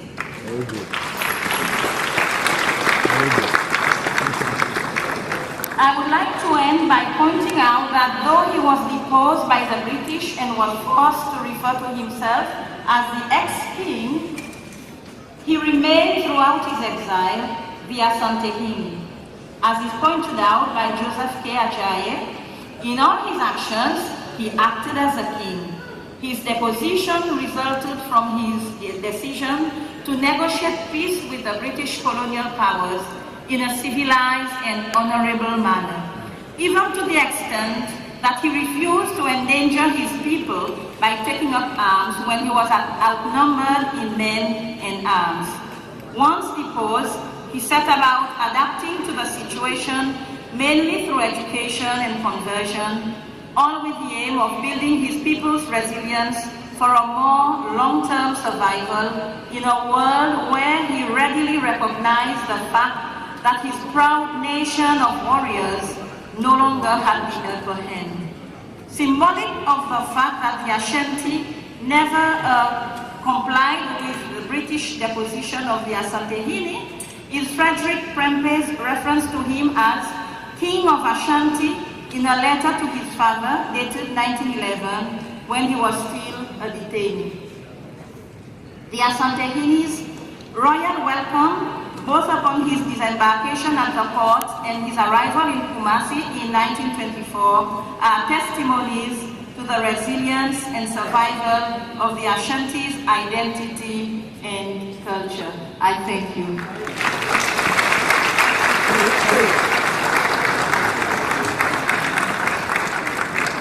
We're grateful to you, Dr. Penda Chopper, Director of Creole Language and Culture Research Institute, University of Seychelles, for giving us that good appreciation of our king in exile.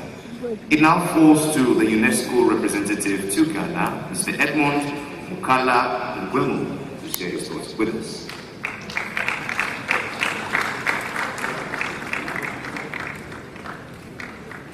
Your Excellencies, ladies and gentlemen, prepare for a breathtaking experience as I give to you the Center for National Culture, Kumasi, and the interpretation of our king, Nana Hajiman Prempeh the First.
Nana Adjuman Prempeh I, king of the Asante Empire. A reign marked by a riveting saga of turmoil, conflict, heart-wrenching tragedy, and heroism.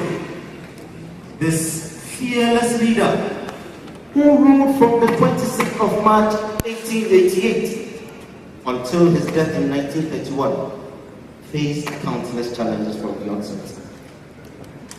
Prempeh's ascension to the throne was marked by a brutal civil war, which left deep scars and divided loyalties among the Asantes.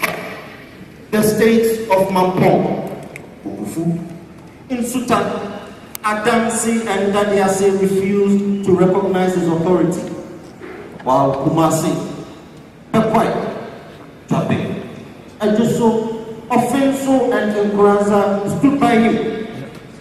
And yet, as he navigated these treacherous landscapes, Prempeh faced an even greater threat: the British Empire's relentless pursuit of control over the Ashanti Kingdom. With his unwavering dedication to preserving Ashanti sovereignty, Nana Adjuman Prempeh resisted British deals and sweetheart proposals, sparking a maelstrom of conflict and intrigue.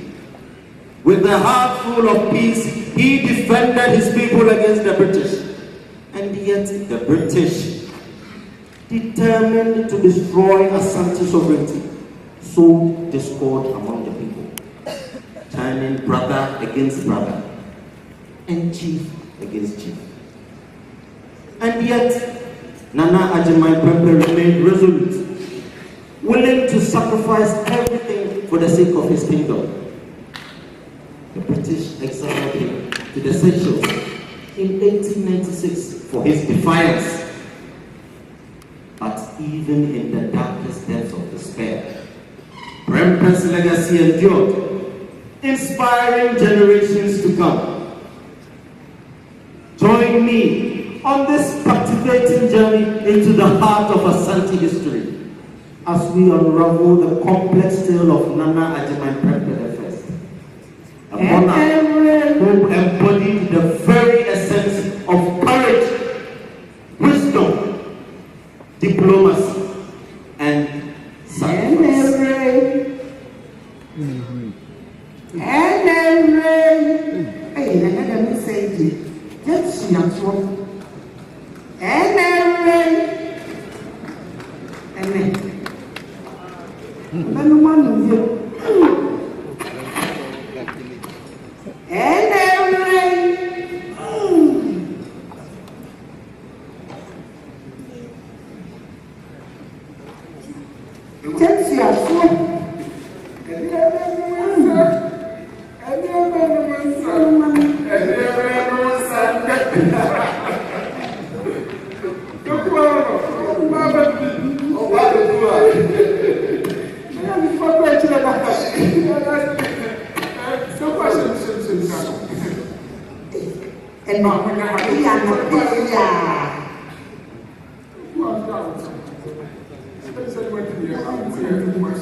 Tinatu Nana Mamsa, my papa.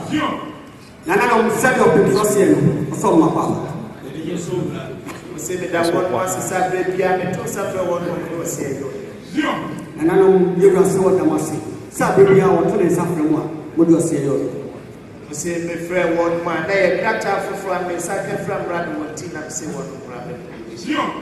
From so from one. They are cut out from they sacrifice free. I'm not into and I don't say that and Radon was you. You can see us and I'm not decided. You didn't send my mama for me, a sentiment.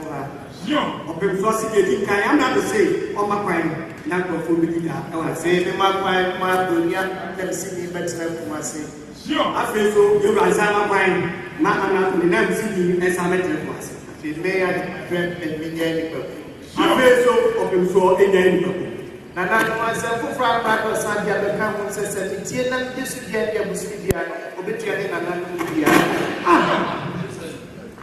I feel open for say, young man, Sadia Catchy, say, what dear this about Yaman, no, this would be any Ubetia, now Prempeh, Ubetianica, Ubetia, and I said, man, in my force, I know you're so dear, Papa, to my dear, so what yet, what I tell you. You are saying, I'm not to say, you went here, Nation or Lebanon, that's where you should be, and you're going to have Prempeh years old. Now, what they actually want, I be seeing us. And I know the friend, I will be for Frank. And I know you are so free one. Now, when he's a for Frank on the other side. And I know, Madame, said your prince was here. Madame, and I know was sent back. Too much, Granny, you know. And now someone was spoken for Father. And you have to what do we answer? Yes, and one Chevy. I'm sorry, I never test compound for one. Nana, no way. What a head! What a black woman! And that's participating here. Says you would have a poor believe you.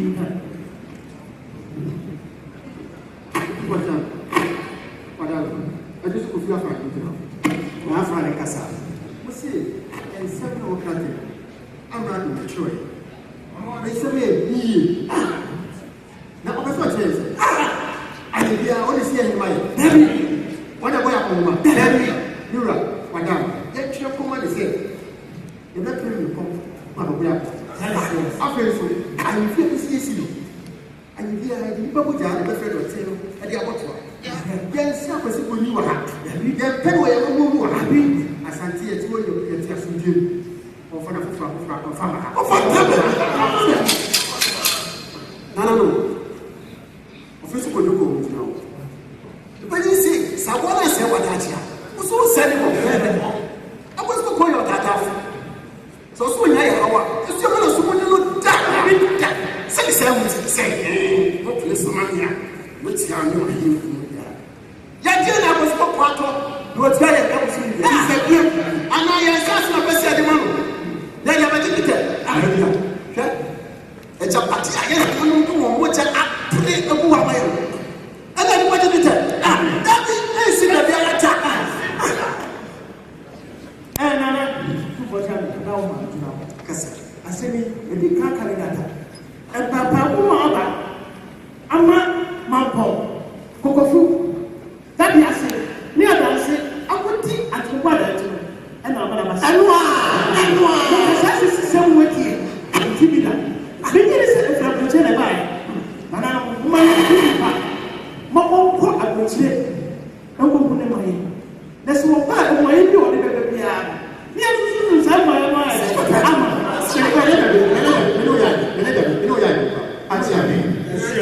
Papa, we said, now this is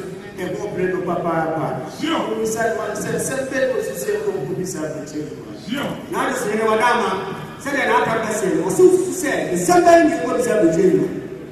For example, Madame, your part, you will start what the mom now to church and bring I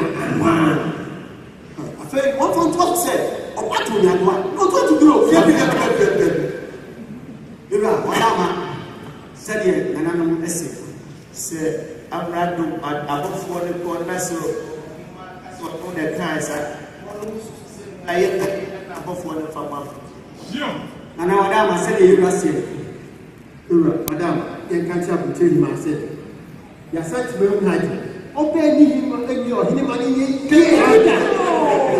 See the very clear. Oh, I told you, not to do. Now, Madame said, and I said, actually, Madame, Mamma said, what they are Catania, 8 pesos back. So I'm saying, and I'm saying, now I'm saying, I see a feel so, you put a person with the door. And also, they done and I can, and also, say the attention. Madam, and you can say, the virgin, the moon, here, often came here, and in your drink, and a time, before you need never time of a 30 years. Yet, no music, that's it, you want to see. No offense for the above. Not dreaming yet any the first answer would the reflect of a place. The Palestine in Conception was. Here, no, here. What do you promote to the way? A bus again, that is no time. After Madame said, and I'm saying, Actually, Timet and another man said the cemetery one of Master Papa. Nanano, not Prempeh told the Master Papa. Said yet another man can or I'm rather than 24. One would do one class a year. Said an Prempeh said, or some other minute or what you want as a year. I answer yet just myself on fire. You are seeing just saying my answer as some of fire. Said campus. See a table campus. Young group, yet let's see the professor church anywhere with detention of person better Shasa. Now, so a professor church anywhere with detention.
You can see only here as you give one or Pama Santimai, Salamaya Santimai, the parts of the Grand and see a bed as well as Santimino, the Tosa Fram and so then a pass getting a prayer and an Inisia Jasoro, or to the Safram Rado, so one for the new good actually. Said Yakan, you bet one from Anagua, which is one from Santimino, I said, as one of the father, the ones who chase after Tempeya, Yahunia, when you are here. Nanano said an upper passion.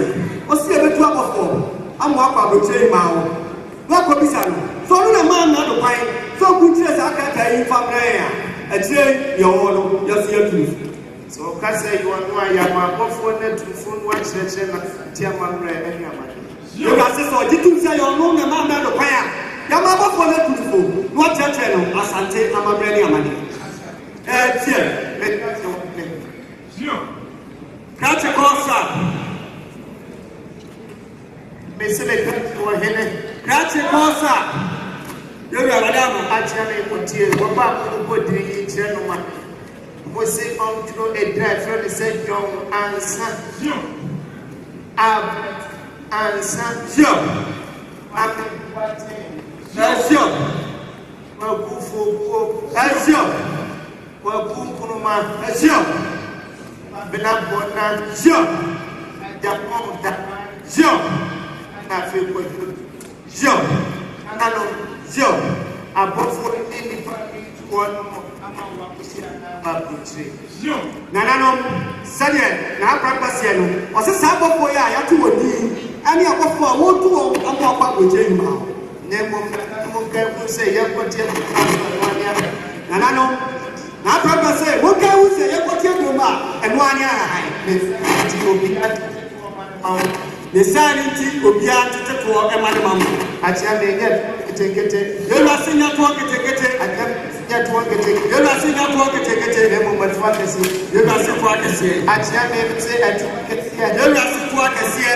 Let's see, Benny Freeze actually. Let's go, Benny Freeze actually. Yet, they are my book, they are my trap. Yet, they are my book for nobody about the dream. I shall be. That's you.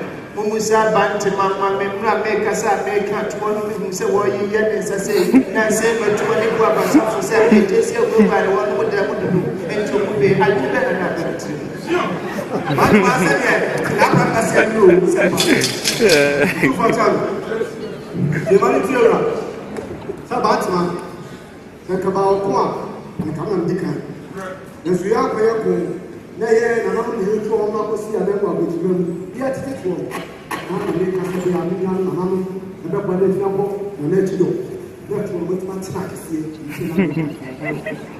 na Prempeh wale ama se de ba to se no e wo se se sa na ba tma ka de le ba ko na Prempeh se kwa da ho o ya de da se mu o ti ayi ba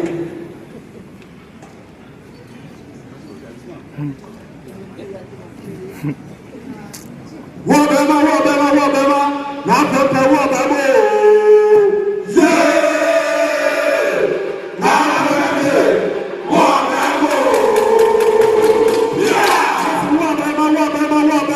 Na Prempeh wabema. Yeah, na Prempeh wabema. Yeah, listen, wabema. Na Prempeh wabema.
Your Excellency, our former Governor, Sir William Bradford Griffith, is going on retirement. As a result, Her Excellency, Queen Victoria of the British government, has appointed Sir William Maxwell as the new Governor of the Gold Coast. Thank you, gentlemen. It is a pleasure for me to serve with the best elite of scouting, of military tactics and administration. It is an honor, but also a deep responsibility. As you know, the European powers are racing for war. They try to get as much weapons as possible, needing for that to tap into new markets, fueling their industry, being able to secure the different resources. And the world is not for a period of peace. We are preparing for war. We are not nice and gentle anymore.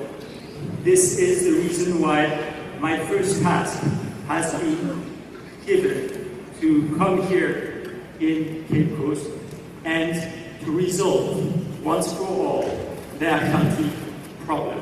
This should be interesting. The Ashantis are not going to give up without a fight. Your Excellency, in 1891, Prempeh Grey offered to take Ashanti under British protectorate, came from confidence in his effort to revive and strengthen the Ashanti Empire.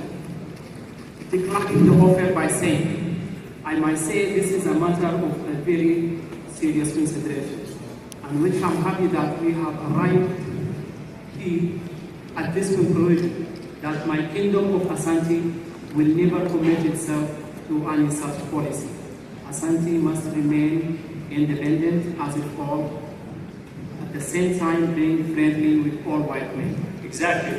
That's where the whole problem is. We are in conflict. We are preparing. The Germans are in the Volta region, the French in the Côte d'Ivoire. We, in the international race for power, it is only a question where the flags have been planted and where not. We have received your different reports in London. We have analyzed them deeply. Thank you very much for all your effort. And we have, the administration has arrived to the conclusion that it is not a good idea to do like in 1874, to attack straight away the Ashanti Kingdom. This may request too much of the very more and more precious British blood. This is why the administration has asked me to underline the existing treaty, the Fomena Treaty of 1974. I have already written a letter to Prempeh I, asking him urgently to follow what the other kings have promised. One, we want to be able to interfere into the activity, so we need to have local British residents in Kumasi to be able to figure out things and act much more instinctively, and also to influence much more the population. Second, we need to have our markets, our goods float the market, destroying the artisanship. Three, we need the local population to hate their own traditions of their fathers to come to our civilized world. Fourth, it has been promised that a lot of gold will be paid. Right now, the empire is expecting some 50,000 ounces of gold. If the Ashantis would pay that, they would have much less aggressivity in our direction. Last but not least, Julius Caesar, 2,000 years ago, explained, divide to rule. We have asked in the Fomena Treaty, and they have accepted, that any tribe rebelling against them, asking for our protection, will be left in that positive state for us. And this is not happening. Your Excellency, as I always said, we have to forcibly send troops to Kumasi to prepare the ground for another war with the Ashantis. When Sir Garland Wolseley sent troops to conquer them, they became afraid of us. The war made them lose vast territories. We also looted their royal regalia and rich treasures. As the governor has said, we have to review our strategies against the Ashantis. Inasmuch as we have previously fought and conquered them anytime some of the big factions like Mampong, Shuta, Otumfuo,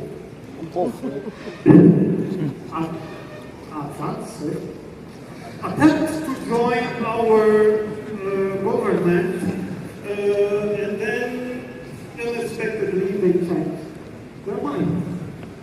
Yes, I know the king is very politically powerful, but we have to find another solution. We have to take action.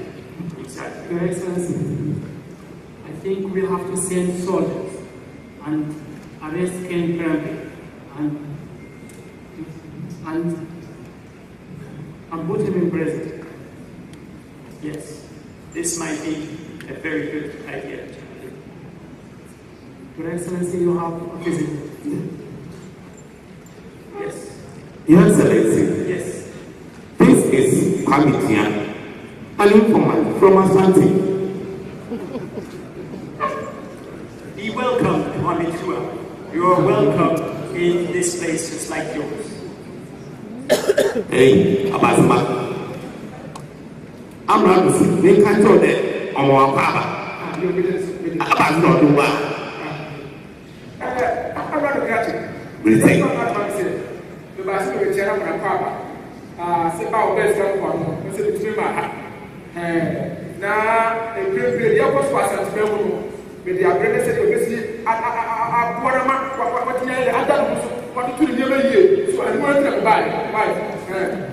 Your Excellency, Kwame is an honest person. All the information he gives us are very accurate. And he says he came to welcome you and make you aware of everything that is going on in Ashanti. This is exactly what we need. Yes. Tell him I have great presents for people like him. Kwame, I tell Mami all the time. I say, I'm not Mr. Martin. Or what I tell you to do with more.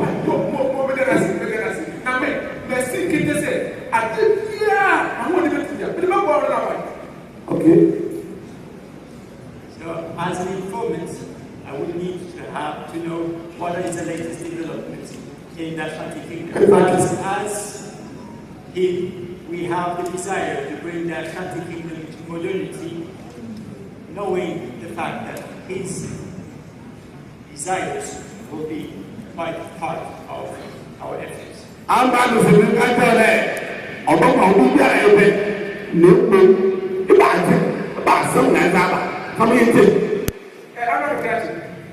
To my background, say, Katana, what you're going to do now, exactly. When I hear I feel home. And what can I say? As you see it, I'm not this war. Now, look at the last of us. I say, I'm not doing it. I don't think, I want to say, who's more for our what you want. No one can say, I can't allow the problem. And yet, or you want, as I shall and I will move. I look at Your Excellency, he says, Nana Prempeh has received your letter, but he doubted you. And he and his chiefs started insulting you to the extent that they sent a delegation to go to Victoria, our queen. Yes, to verify if she sent him to write that letter. So he came here to inform you. Thank you very much. Your Excellency, I'm sorry. I think we have to send our soldiers and arrest these chiefs. Yes, but first, our position is not yet compromised much. For sure, my reputation, the reputation of my father, my grandfather, all loyal subjects of the Queen, are questioned by such an obscure delegation. But who are they? Here there are princes and kings. Over there, they're just well-dressed, anti-Christian, rebellious troops, rebellious against the empire. I think it is King Prempeh's counselors that have given him that idea. Else, There's no way we decide to bring such hefty debts upon you.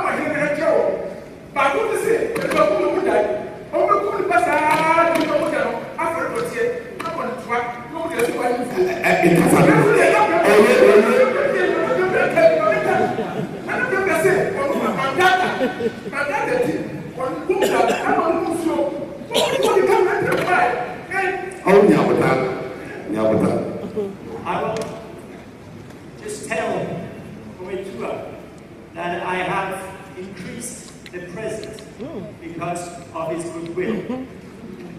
Make him reassure him that it will be his name that will be recalled by Victoria, not the delegation, not those chiefs.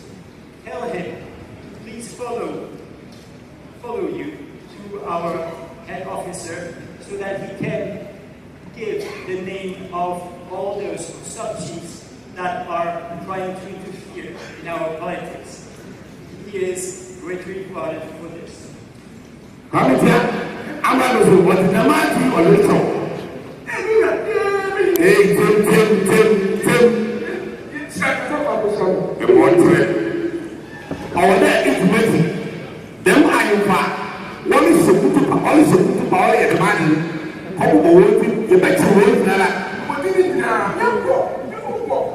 Yes, I'll leave you with so that you give me that list. Great. Gentlemen. Gentlemen, this meeting, which was a bit scary for me, has found quite some interesting information. I think we should be careful not to relieve ourselves of the international stress of our diplomatic situation.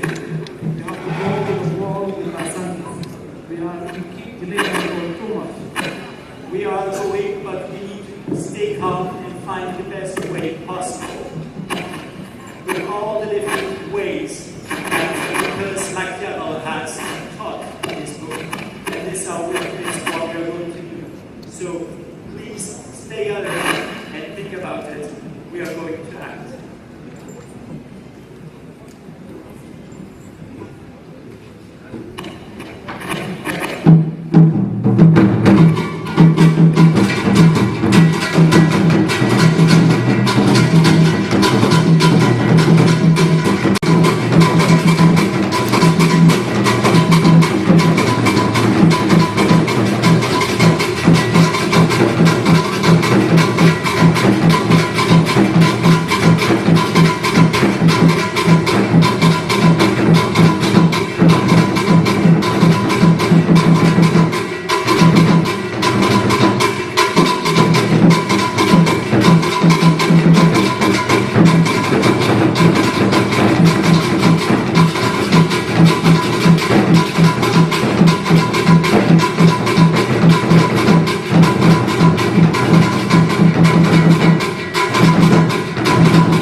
Otumfuo ma yɛ tenka sɛ wɔyɛ nyinaa wɔyɛ yɛne yɛ hema ɛkyerɛ nko amra yɛbayɛ anada nti a wɔto nsa frɛ saa pa ɔma yɛ ti nana Prempeh mirikisi na yɛ nana ɛsɛm sɛ gɛdu sɛdeɛ na ama pɔyere wɔseɛ no Soma Dubai Kasai, about what in a supreme. Ampa and can say, what's your man to say? One for what chairman and why man Wamra. That's what I said. What's the extra years of mine and yes, or 10 down one so. Obunano, I net. Dura, whatever, grow one, woman, why have you and what's your now your friend is here. It's here. Give that to me.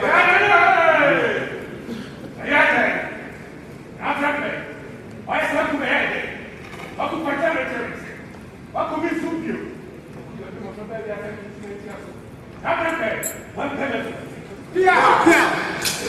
I tell me.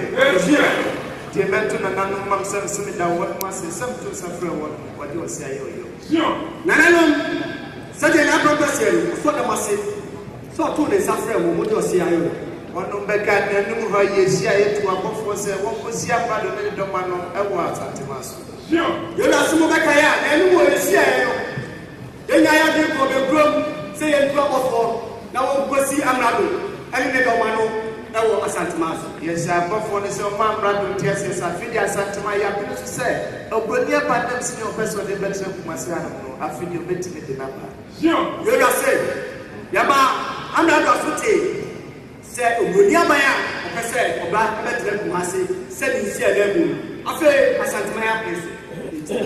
I'm both one of Baba Catcher, they say, I'm rather say what take not to try, they just what did not start for Bob Masi. Now, Prempeh say, about one of the catcher, they said, I'm not to say, somebody in the catcher, what it, no one trying to just say, what did they go ever Masi? It is a day, yes, you have my day, you will and then see your deliberate must have a yes, yeah. It's not Prempeh say, send a move at that tire. Now you will need no senior or the neighbor must say, and don't see any attention. And I know you're a big city guy or so my papa.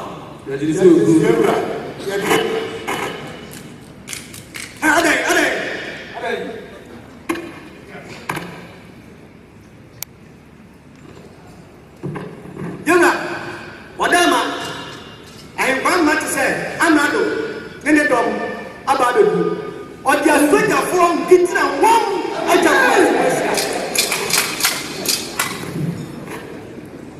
I tell you, sure. The men and I'm simple beer, Madame. Nanano, not Prempeh will be a Madame. You did the Asante, you did the Asante, young one in the book was as is why you did not say young before. Young one in the book was as is why you did a job before. And I know there's a bunch of years or something, Papa, you didn't promise that day was an when you. Then I say, on what you say, Santini Papa Dia was to pray. I'm a secretary and an apple.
In their anger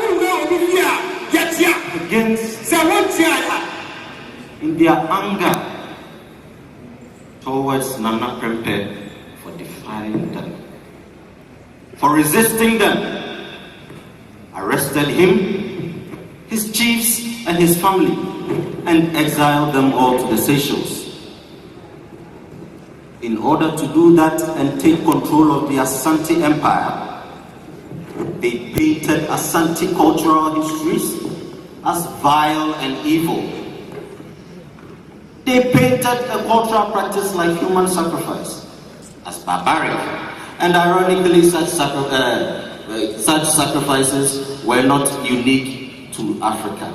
The ancient Britons too sacrificed humans to their gods Tainted and Tyrannus. By depicting African traditions as vile and evil, they sought to legitimize their control over Asante Empire. But King Prempeh, wise and endearing, resisted the British rule, and for that they were exiled. The story of the British remains a complex web of intrigue, power, and politics. And yet this is the story of one man who stood tall and resisted oppression. This is the story of a king, kind, courageous, and wise. This is the story of Nana Ajiman Prempeh I, the 13th king of the Ashanti Empire. Thank you.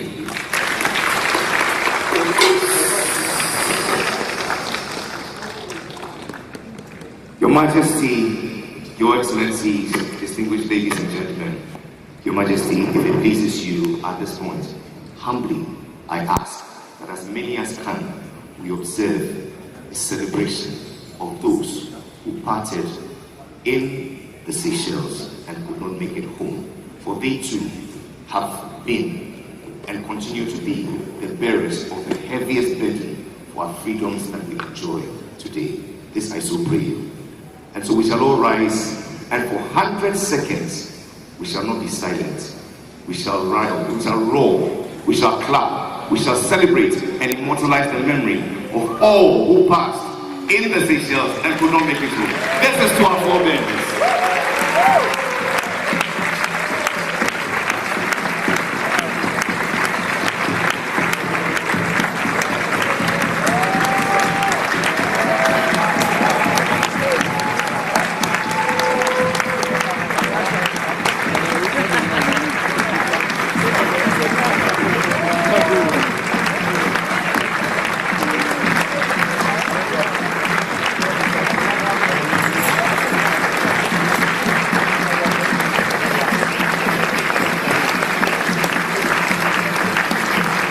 To our mother Yasatua, to the greater nature, to the least who passed in glory in the Seychelles, we say rest in glory, your legacy lives on. A resounding round of applause once again.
for National Culture, Kumasi. Please, a round of applause for them. And this is just a piece of the entire experience that's been put together to celebrate our King, Nana Prempeh the First. Saying thank you on behalf of all the collaborators for today's event. It's my pleasure to invite the chair of the Otumfuo Seychelles II Foundation, who is Ohiniba Wachi Eje Wahine II Otumfuo's Yahine. Please make it welcome. Round of applause.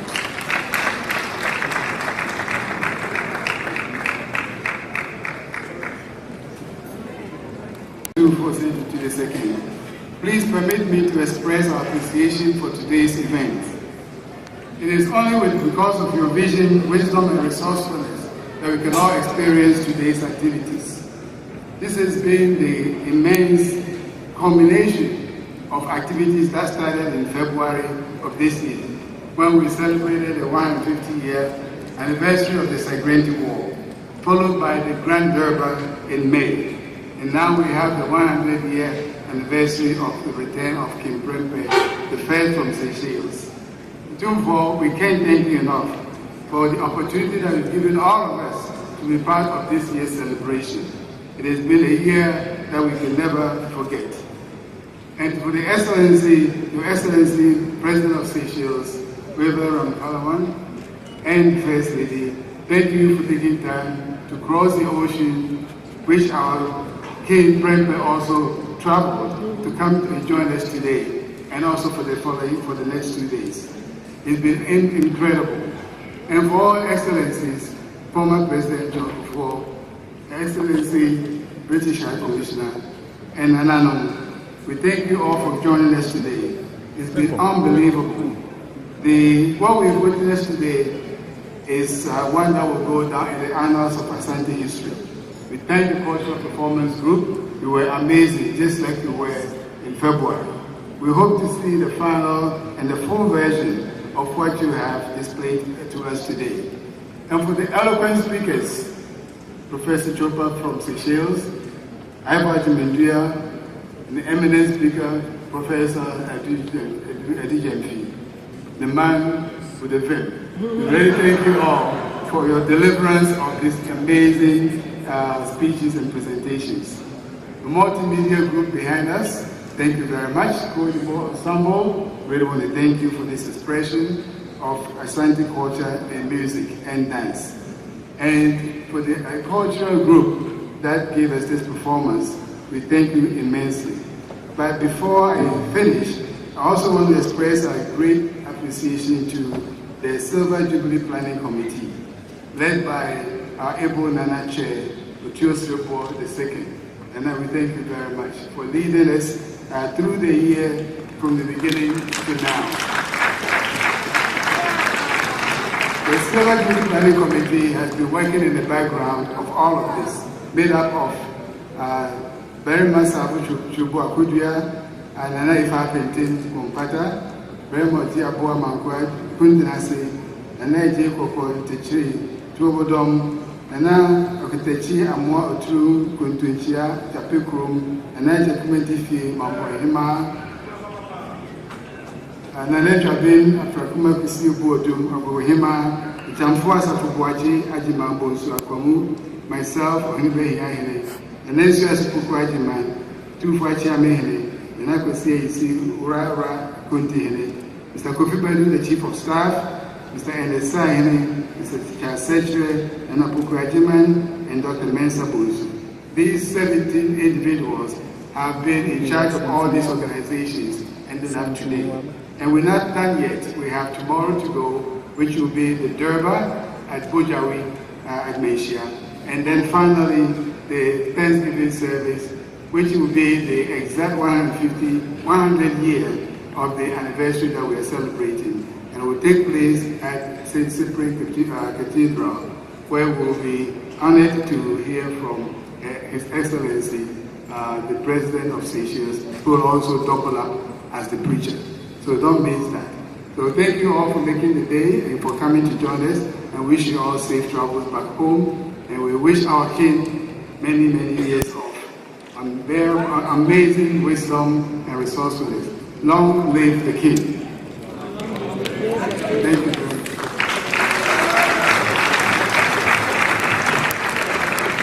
Many thanks to you, Otumfuo Siahine, Chairman of the Otumfuo II Foundation, or Hiniba Wachi Eji II. At the end of this event, that's after the prayer, Your Majesty, respectfully, I shall invite you, together with the official party, for 3 sets of photographs. I think that's a great one. And so today, God Almighty, and the whole world call on us to answer one important question. What are you willing to sacrifice for Asante Man? For our father, Nana Ajman Prempeh, it was his life, his freedom, his everything. May we respond favorably when that call comes, and may we leave a legacy as enduring as his. To you, our father, Nana Ajman Prempeh I, we say rest in glory, your legacy lives on. To you, Otumfuo II, we say, long live the king. Agree with me, therefore, as we receive, to close us, the Archbishop Emeritus of the Anglican Church, Most Reverend Professor Daniel Ginka Safo.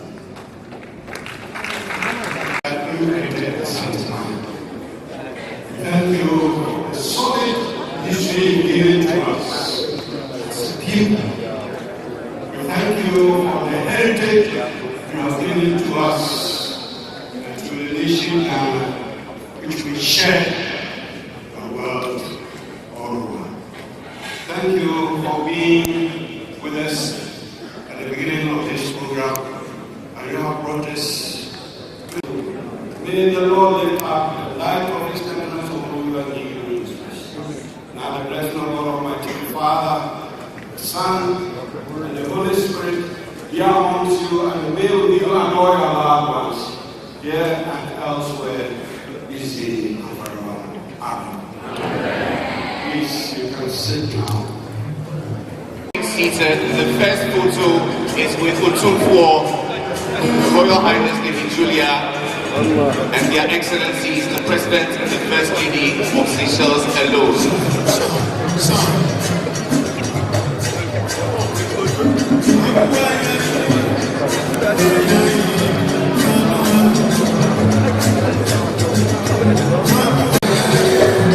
And the chair of the planning committee, and that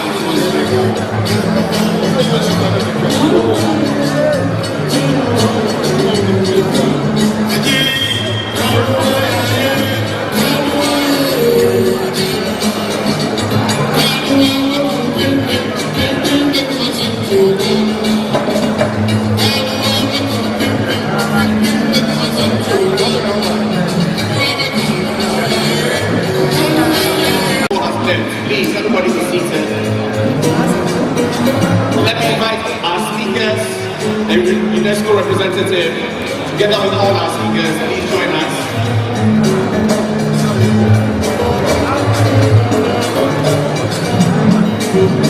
And the last photo will be with all the members of the planning committee.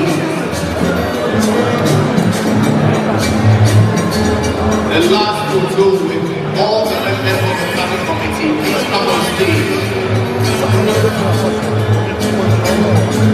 All the members of the planning committee, please come on stage.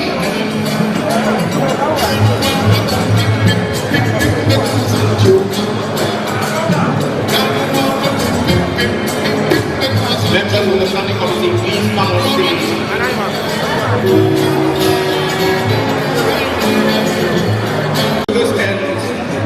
We say many thanks to you, Otumfuo, for graciously coming and attending. We say thank you, Your Excellency. It was a great day.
Santimanso TV, yes, so Mosomba.